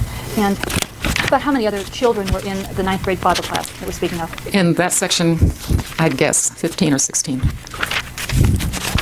Now, can you tell us, Mrs. Stoltzfus, based on your contact with Eric during... I'm sorry. Mrs. Abramson can't hear me. Can you tell us, based on your contact with Eric during the course of this year, whether he was mature for his age? He would have been 15 and something, Right. I think. Immature compared to the others. Okay. And is there anything in particular about his behavior in class with respect to you that makes you tell us that he was immature compared to the other children? Some of the behavior, sort of clowning, which some kids do, but is not necessarily seen as mature behavior. We met with the building in which our class met is an old building, and we met in the dining room of the building. It was not like a regular classroom, and it had a big table, and we all sat around the table, and Eric always sat right there. For whatever reason, he seemed to want to feel secure. Okay, when you say right there, do you mean next to you? Right next to me. Mm-hmm. Okay, and did that to you mean that Eric felt some need to be near you? Sustained. What based on your years of teaching experience, is there a particular phenomenon that is at work when a child seeks to be near a teacher, to be close to a teacher? Sustained.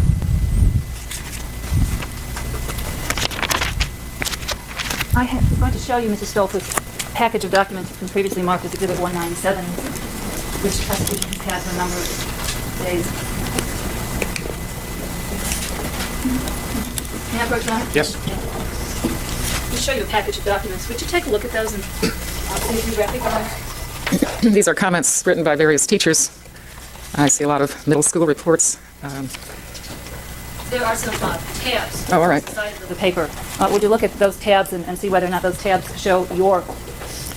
Yes, comment from from probably October of '85, comment from November of '85, comment from March probably of '86, and sorry. Last comment appears to be from June of 1986. Yes, I'm just catching up with March and April. The last one would be June of 1986. Now, what are these comments that we've been referring to? Every quarter, and in this case, I notice there are 5, which we no longer have to do. Thank goodness, only 4. At the time that you give grades, you also write a comment assessing the student, trying to give a verbal picture of where the student is at that point, making suggestions for improvement or praise for success. And have you had a chance to review your comments about Eric that you wrote in connection with the Bible class? Yes, I have. Now, Mrs. Stoltzfus, did you notice any learning problems that Eric had early on in your contact with him in 1985? I recall saying in that very first comment in October that I noticed he seemed to get flustered taking written tests, and that it was my observation that he had a problem literally with the physical act of writing. It's a fancy term for it, is dysgraphia. He would have had to have been tested for that, which, as far as I know, he never was. But that his writing was quite bad, and it was literally painful to do it. And I concluded that perhaps one of the reasons that he particularly got disturbed at the time of taking a test was because of that. I need to strike everything after I conclude this being a speculation and conclusion part of All right, that portion of the answer will be stricken, the rest will remain. Now, let's get back to this, the term that you said, dysgraphia.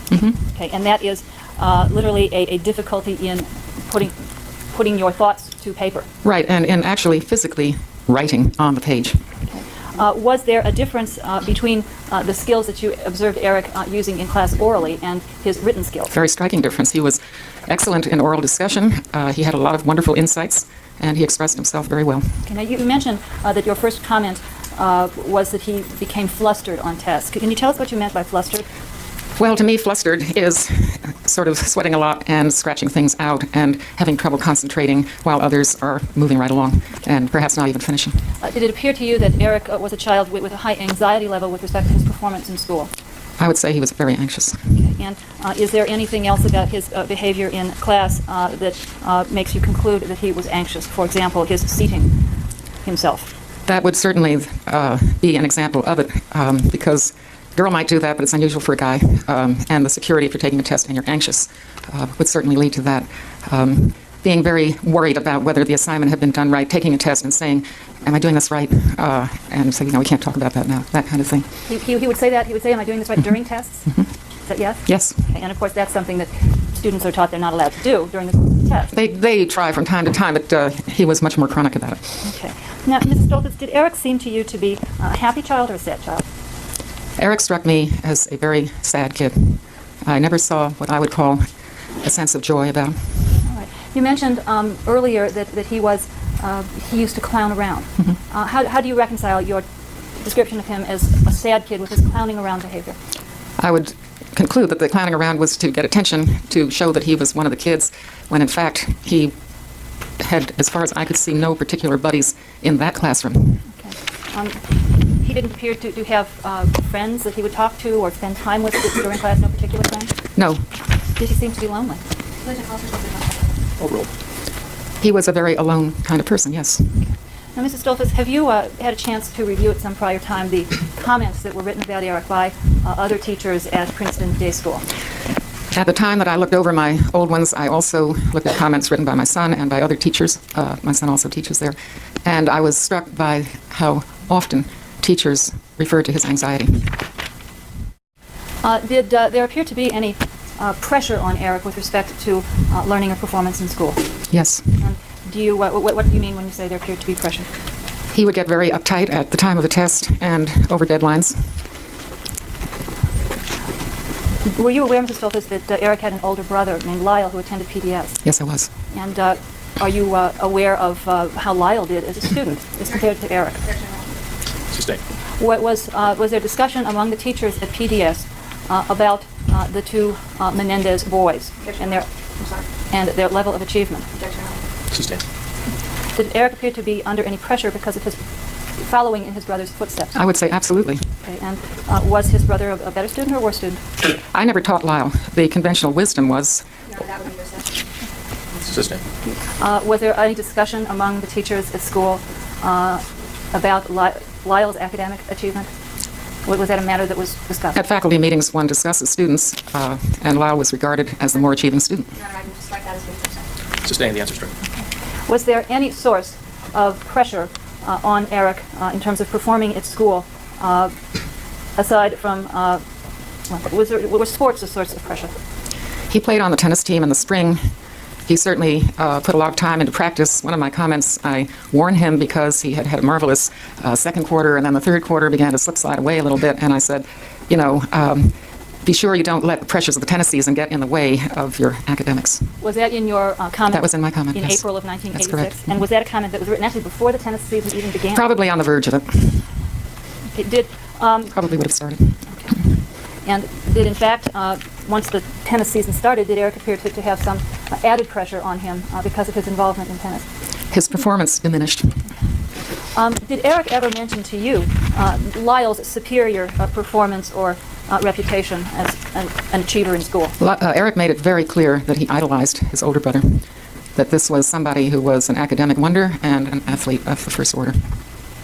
Did Eric indicate to you that he wanted to emulate his older brother? It was very clear that he would love to achieve as his brother had.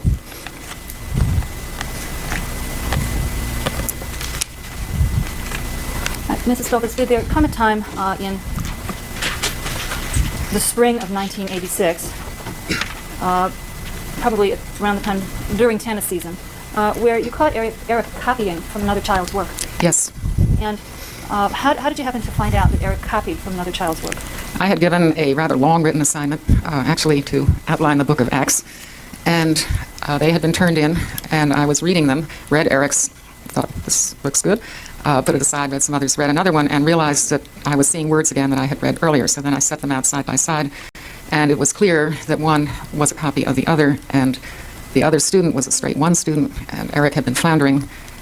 It was clear that he had copied from the other student. And a straight one student is somebody that gets the highest. That's right. We have a very bizarre grading system. Okay, so straight one would be like an A? Beyond. Okay. Now, after you made this discovery, did you then talk to Eric? Yes, I did. And I called him aside, a little room we had up in Colross. This building that we taught in, which was not the main building, I'm sorry. And I showed the papers, and I said, you cheated. You copied this. How do you explain this? I may not have attacked like that. I don't exactly remember, but I said, how do you explain the similarity between these two? And his initial reaction was, nothing. And then I said, you had to have copied this. And he began to cry. Okay. You say he began to cry? Yes. A few tears? No, he really cried. Okay. Was the crying that you saw unusual behavior for a 15 or 16-year-old ninth grader, even one who's just been confronted with a paper they copied? You can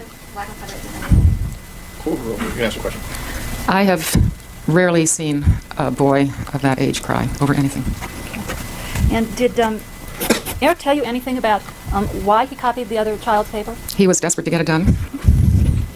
Now, meaning he had to get it in by a had to be in by a certain time, and I had made that very clear, and because I was away at the time. Mrs. Stoltz, you had at that point taught Eric since the fall, correct? Yes? Yes, that is correct. And Eric, could Eric have gotten more time to complete the assignment if he had asked you? Yes, he could have. I often gave extensions.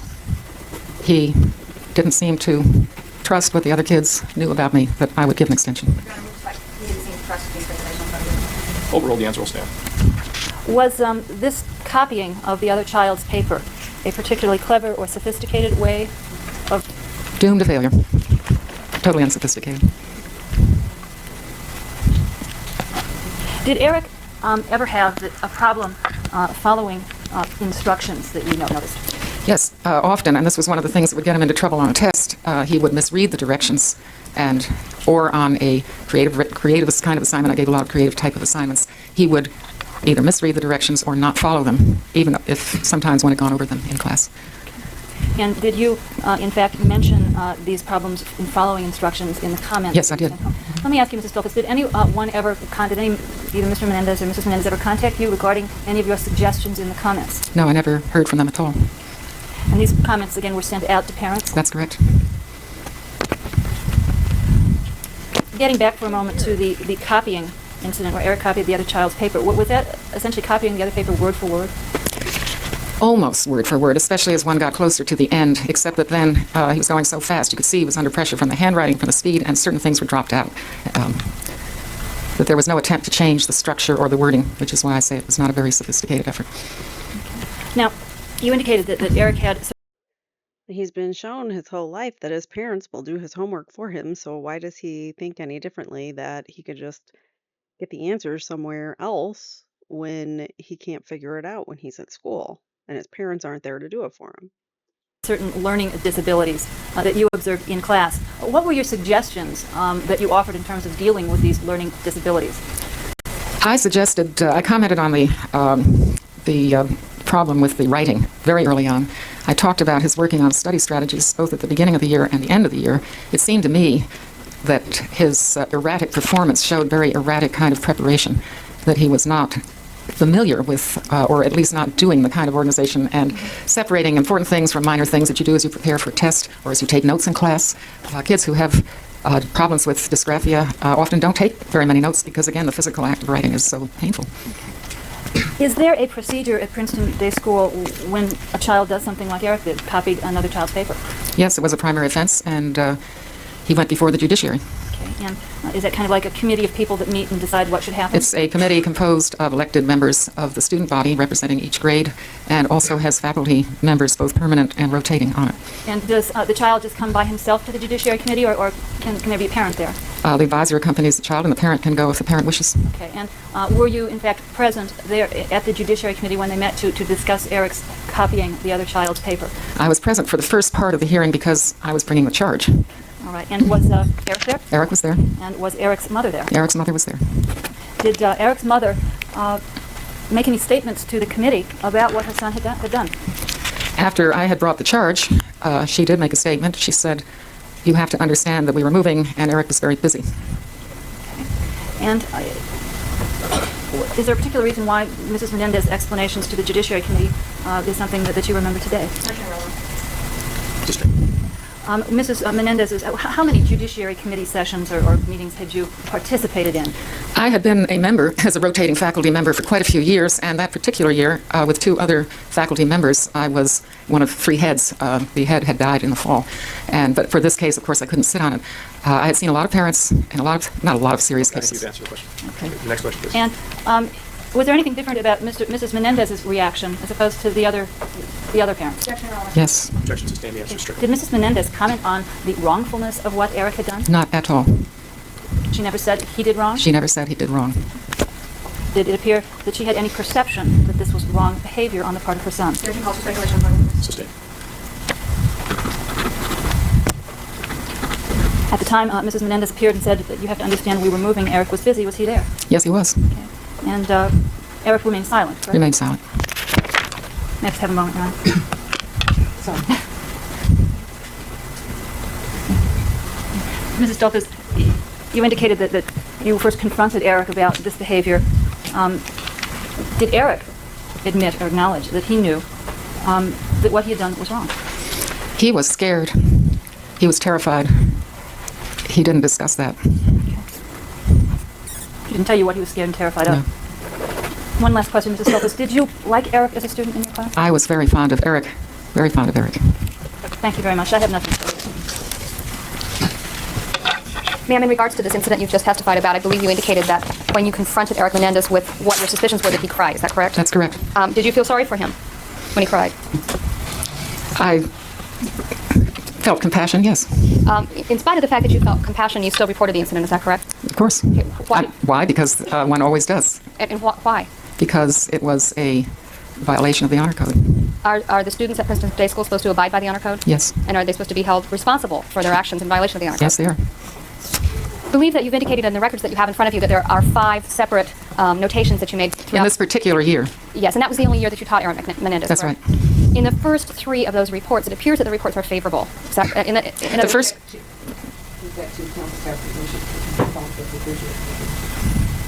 Sustained. Rephrase the question. Are those reports favorable, the first 3?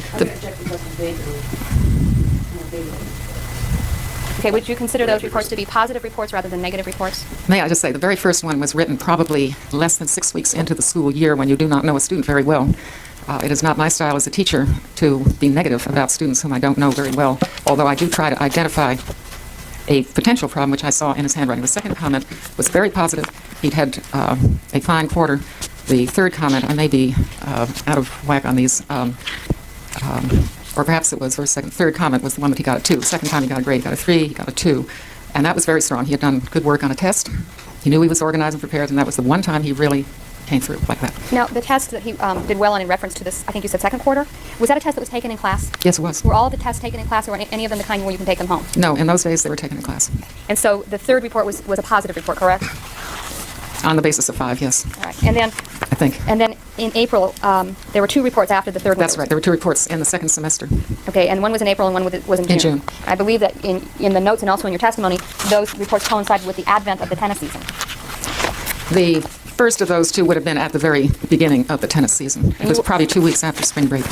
And you were aware, were you not, that Eric Menendez was very much involved in tennis at that age? Oh, yes. Did he play on the tennis team at the school? Yes. I believe you indicated that he displayed clowning behavior in class. Was that behavior disruptive to the classroom in any way? He was not one to carry on if you said cut it out.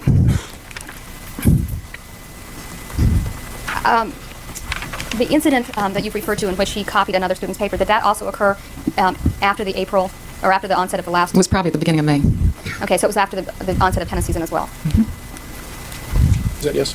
Yes, sorry, I'm sorry. Now, the 5 notations that you have in regard to his studies in your Bible class, would it be normal for any of those to contain a reference to this incident that you testified to with the copying? I referred to it, but I alluded to it. Okay, so it's not very clear then? Well, it was very clear to me, and I think it was very clear to him and very clear to his parents. Okay, but not to just someone who isn't familiar with the incident? Yes. Okay. So in the first 3, or your first part of the contact with Eric Menendez, he did do good work. Is that correct? He was up and down. But he was capable. He was capable of good work. There were certain things that got in the way. Thank you very much. Any redirect? Yes, ma'am. Mrs. Stoltzfus, what do you think was the moral lesson of Mrs. Menendez's statement to the Judiciary Committee in the presence of her son? There was no moral lesson at all. She wasn't a good example to her son. It calls for religion and is beyond scope. Objection sustained. I'm going to ask you to look at your comments, specifically your first one, which was in October of 1985.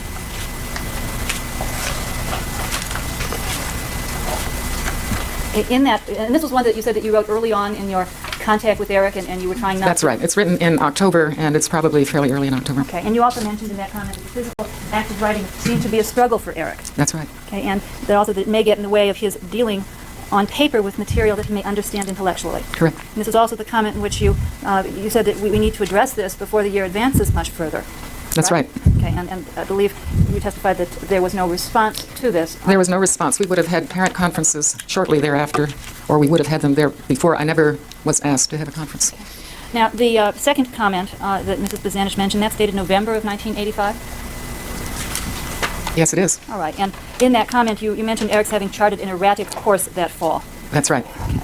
And by that, did you mean Up and down, up and down. He had, in the final weeks, according to my comment, done better work, and so therefore I was pleased that things were moving up rather than down at that point. All right. And the third comment is in February of 1986? That would be at the end of the second semester. Okay, and in that comment... Here it is. Here it is, okay. Did you mention Eric's being flustered and that interfering with his work? I did. He had done quite well during that particular quarter. He, I note, he fell apart on the exam, which was too bad. It was not indicative of the kind of work he'd done during the quarter, but characteristic of his getting flustered for a big event. And then there's another comment in, I believe, April of 1986. Correct. And this was the comment in which you mentioned the prospective pressure in the spring because of tennis. He was beginning to slide. I talk about his having seemed to have lost the commitment to excellence that he had before, and warned him to try to stay focused on academics even though there was a lot on his plate. Okay. And in the final comment in June of 1986, you mentioned that it had been a difficult quarter for him. Is that the reference to the copying incident? Do you want me to read the sentence that refers to it? Yes. The act's outline proved to be a learning experience in unexpected ways, perhaps the most valuable one of the year if you truly profit from it.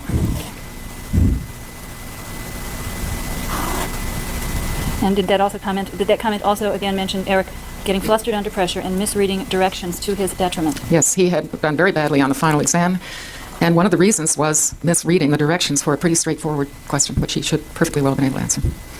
Did Eric's mother, in your contact with him, Mrs. Stoltzfus, seem to care about his learning and his learning problems? Could I just answer about my contacts with her? Why don't you rephrase the question, and then maybe you can, depending on what the question is. Okay. You met with Mrs. Menendez before the judiciary, correct? Yes. And you also, at that time that you met with her before the judiciary, had sent home a number of these comments with suggestions and... That's correct. Okay. And had you had any contact with her in addition to the judiciary incident and the normal... Mrs. Menendez never asked me or commented on anything about Eric's academics.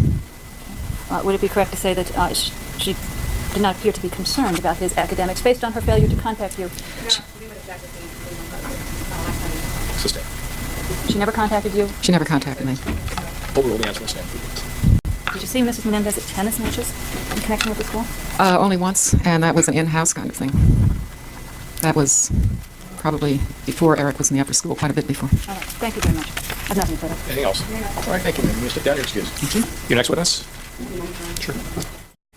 This is going to be our last witness. This is Barbara Zussman. She's another teacher of Eric's. Barbara Zussman, Zussman. Is that Dr. Zussman? Doctor. What kind of doctorate do you hold? It's an academic doctorate in EDD. And are you presently retired? From full-time teaching, yes. Okay, so you were a teacher in the past? How long were you a teacher? Altogether about 28 years. All right, and did you teach for some time at Beverly Hills High School? Yes, I did. When did you teach at Beverly Hills High School? Until 3 years ago, I taught there for 8 years total. All right, and what particular subject or subjects did you teach? English. And I'm going to ask you to remember back to 1988 to 1989. You were teaching at Beverly Hills High School then? Yes, I was. And did you teach a class in which Eric Menendez was one of your students? Yes. What class was that? It was a 12th grade English class. And was this, what type of an English class? Did it have a theme? Yes, the theme was, the literature was Shakespeare. And was this an elective class that the students would choose? Well, it was a required that they take English, but the content of the literature was the elective part. And this was a class of 12th graders, correct? Yes. And it was a class that began in September of 1988 and ended in June of 1989? That's right. So the first time you remember meeting Eric Menendez was in your class in the fall of 1988? Yes. Did there come a time, Mrs. Zussman, when you had a conference or a meeting with Eric's parents? I had 2 meetings. The first one with both parents, I believe it was right before the Christmas vacation. And was there something unusual about the timing of that meeting that you had with Eric's parents? Well, from a teacher's point of view, yes, because it was a Friday before a vacation, and teachers are not normally expected to stay for any reason on Friday, and certainly not before Christmas vacation. But the request had been made for the conference through counselor, and I thought I might as well get it over with rather than have it hang over vacation, so I said yes, I'd keep the appointment. Okay, and did you in fact have an appointment with Eric's parents sometime in December? On that Friday afternoon, whenever it was, yes. Okay, yes. How long did the meeting last? I would say it was about an hour, as well as I can remember now. All right, now you said that both of the parents attended. Did one of them do most of the talking? I would say all of the talking was Mr. Menendez. And can you tell us, Dr. Zussman, based on your contact with Mr. Menendez at that particular meeting, first of all, what did they want to talk about? About how Eric was doing in my class, basically. And was there also any discussion about recommendations for college? Yes, I raised that because Eric had brought me requests to write recommendations to colleges for him. And I pointed out that it was unusual to ask a 12th grade teacher to do that because I had only known him so few weeks, that it was more the practice to ask an 11th grade teacher to do it. Okay. What were your impressions of Jose Menendez based on the meeting that you had with him? I thought he had a very definite sense of who he was. I thought he was very condescending. He didn't seem to have a very high opinion of teachers, especially women teachers. What made you feel that he didn't have a very high opinion of teachers in general and women teachers in particular? Just his general attitude. I couldn't say he said anything. It was just the manner in which he spoke to me. What about Mr. Menendez's attitude towards his son? Did he express any expectations of his son during this meeting that you had with him? That he expected him to do well, yes. Okay. And did you have any... Well, were his expectations of his son, in your opinion, realistic? No, I don't think they were. Okay, could you tell us about Eric as a student? What type of student was he? Earlier in the year, I thought he was suffering from a typical case of senioritis, which means there are frequent absences and work isn't handed in very often or very well, which is common with many seniors. It was very difficult to get work completed in class from him. Written assignments were rarely completed if they were to be completed in class, but homework assignments eventually I would get from him, and the caliber of those assignments was much higher than anything he produced in class. And did there appear to you to be some difficulty, some learning difficulty on Eric's part? It didn't occur to me until much later in the second semester that Eric had a reading problem, and I really only noticed it because it's typical of seniors especially to be able to compensate and to cover up for reading difficulties. There are all kinds of techniques that kids use to do that.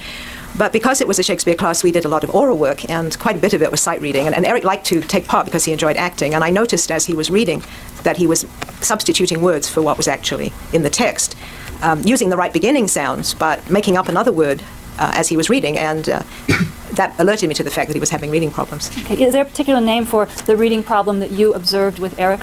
Well, some people call it dyslexia. Would the substitution of words that you observed occur for any words, or just very difficult words, or can you tell us? Oh, difficult words of several syllables. Okay. Now, I wouldn't say he was a completely handicapped student. He wasn't. He could function. But I would imagine that this reading problem would slow him down somewhat. Okay. Did it appear that Eric had to struggle to get meaning from the printed page?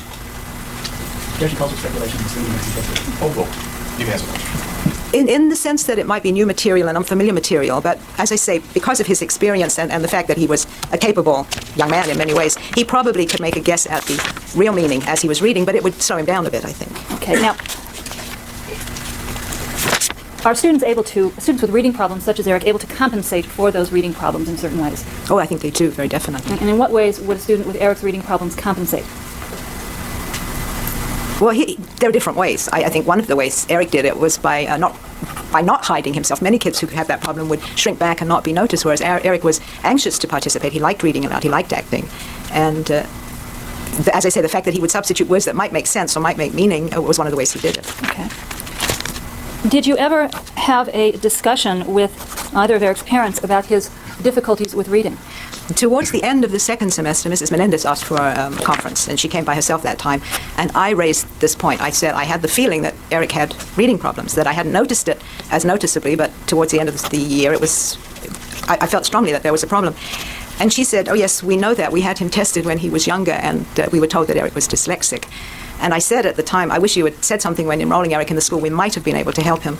But I really don't think so, because if it isn't handled early, by 12th grade, there's probably not much that a school could do anyway. Okay, in other words, this reading dyslexia is something that you need intervention in remedial classes at a very early age. Yes, I would say so. Okay. In what way, based on the year that you had Eric in your English class, do you think that his father's expectations of him were unrealistic? I don't think Eric's interests were mainly academic. I think he preferred, he liked acting. I think he liked athletic activities. He did not enjoy writing. His written assignments were not well done. I had occasion to talk to a tutor, and I asked her if she wouldn't write stuff for Eric, because I could see the difference between his home assignments and the stuff that he did for me in class, because I couldn't help him if I didn't see his own work. And she became somewhat angry with me and said I was trying to take her tutoring job away, so I soft-pedaled on that. What about memorizing? Would Eric use memorizing as a coping mechanism or a way to deal with this particular learning problem? I think this is one of the compensation things I think he did. In his drama class, with which I had nothing to do, he was asked to memorize a Shakespearean soliloquy of some kind. And he asked me one day if I would hear him rehearse it, which I did. And he had chosen a very difficult soliloquy from Richard II, a very difficult one to understand, and I think a difficult one for an actor to perform. And I asked him why he chose to memorize it, which he'd done quite well. Mm-hmm. And he said, because you told the class it was difficult. Okay. One last question. Was there a difference, Dr. Zussman, between Mrs. Menendez and how she appeared and carried herself during the first meeting that you had with her and her husband, and the second meeting that she alone attended? The first meeting, both parents were extremely well dressed, Miss Menendez particularly, but she looked equally well groomed. The second meeting, she was not as well dressed. Her hair was not as, she just didn't look the same person, but maybe because it was the summer and she was more casual, but she did look more dowdy, if that's the right word to use, the second time. Did she act in any different way? Did she act? She seemed depressed. Well, she didn't say anything really the first time. It was very quiet, and she was very quiet and low-key. The second time she just said, I've come in to see how Eric has been doing. And when was this second meeting? The date I can't remember, but it must have been quite late in the semester, probably around May. That was in May of Eric's senior year? Of his senior year, yes. Oh. That's May of 1989? Yes. Yeah. Thank you, Your Honor. I have nothing further at this time. Cross-examination. Dr. Zussman, you indicated that you actually spoke to a tutor that Eric had? On the telephone, yes. On the telephone. How did you find out that he had this tutor? Mr. Menendez told me he did. And when did you talk to Mr. Menendez about the tutor? At the time of our first interview. I mentioned my feeling that I could help Eric better if I were looking at his own work, not work that was done by a tutor. So he gave me the tutor's telephone number. Mr. Menendez did. So Mr. and Mrs. Menendez had tried to assist their son by getting a tutor for him. Objection calls for speculation regarding You had indicated, ma'am, that you thought that Eric Menendez had some problems reading, for example. Yes. This tutor that you talked to, what sorts of things would the tutor be involved with Eric Menendez? Objection calls for either hearsay or speculation. Objection sustained. This conversation that you had with the tutor, did you find out what areas were covered with Eric Menendez by the tutor? Objection hearsay. This has to do with the conversation elicited by Ms. Morrissey in her direct examination? Yes. Overall. You may answer me. I mostly talked to her about the writing that she was helping him with, which I understood was what she was doing as far as English was concerned. Do you recall who the tutor was? No. And you asked the tutor not to help Eric as it related to your class? No, I didn't ask her not to help him. I wanted her not to. It seemed to me that she was rewriting much of what he did, and I felt she should help him, but not write material for him, or I wouldn't know what he could do. Now, did you have occasion to examine the grades that Eric Menendez had gotten from Calabasas High School? Yes, I did. Did he get good grades in English from Calabasas High School?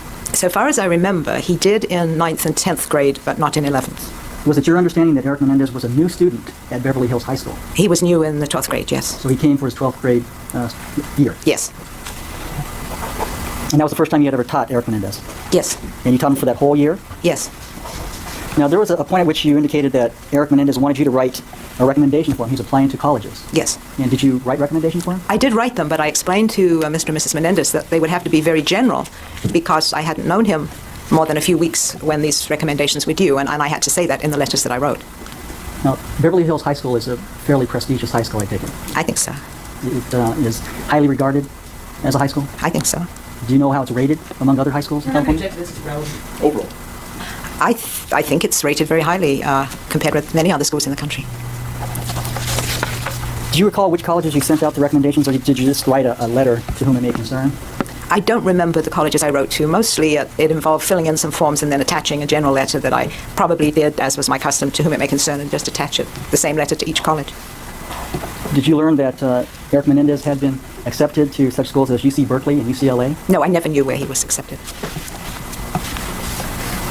And you indicated that you had two meetings with respect to Eric Menendez, the first meeting being with both parents. Yes. And the parents had come in and they were interested in how Eric was doing in your class? Yes. And you had a meeting of about an hour, I think you indicated? Yes. Now, the second meeting in the second semester was with only Mrs. Menendez? Yes. And she also wanted to know how Eric was doing at that time? Yes.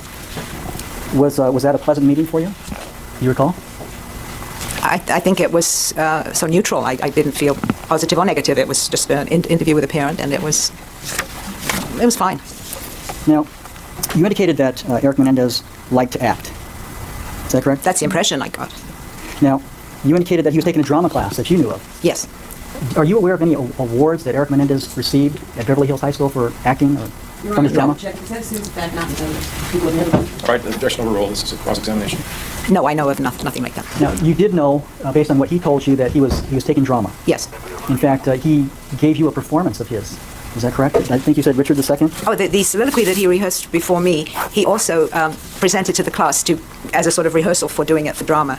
He gave this to the entire English class of yours? Yeah, I asked him if he would, and he said yes, because it was an extra chance to practice before he was graded by his drama teacher. And the class was impressed because it was a play we'd studied, and he had taken the trouble to memorize the soliloquy. And how would you rate his performance? As done by a 12th grader, it was quite good. As a piece of acting, it wasn't superb, but it was good for a 12th grade senior. Thank you. I have nothing further to say. Any redirect? You may have one more.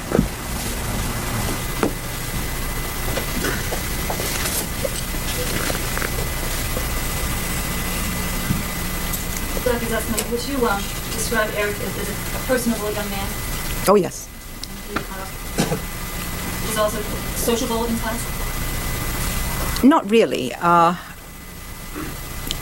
Where we were doing group work, maybe he was, but I wasn't the kind of teacher that encouraged being sociable when you were supposed to be working. You indicated that memorization was a way to cover up for reading inadequacies. Well, one way. I'm sorry?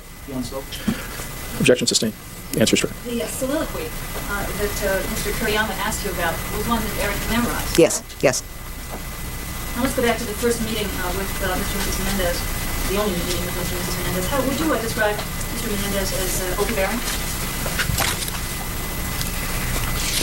It's slightly. I think condescending was more the feeling I got.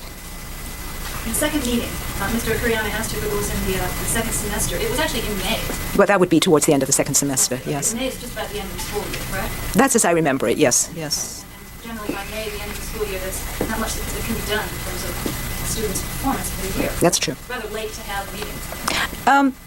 Well, it was interesting that the parents of a senior would even bother to come, so the fact that she came twice, it wasn't late. I mean, it was interesting that she came. Anything else? All right. All right. That is it for this episode. So next week on Tuesday, we will get started again on some expert witnesses. We've got a couple parts from a Dr. Ann Tyler, who we're going to hear from. I don't know if she's a psychologist. I'm not sure if she actually treated them or not. It doesn't say, but um, we will hear more, I'm sure, about trauma and how growing up in a trauma-filled environment is going to affect children, and once you become an adult, how it affects you as well. So I'm sure we'll hear some of that testimony coming up, and we'll just keep chugging along on this very, very long trial. I wonder how many weeks it actually lasted. I don't know. It's a long trial. All right. Thank you guys so much for watching. Please hit that like button on your way out. I would really appreciate it. And thank you guys so much for watching. Take care. I'll see you in the next one. Bye now. If you've been impacted by a true crime and would like your story told in your own words, or if you or someone you know has been wrongfully convicted or accused of a crime, please write to crimeincourtchannel@gmail.com and tell us your real true crime encounters. Thanks for watching.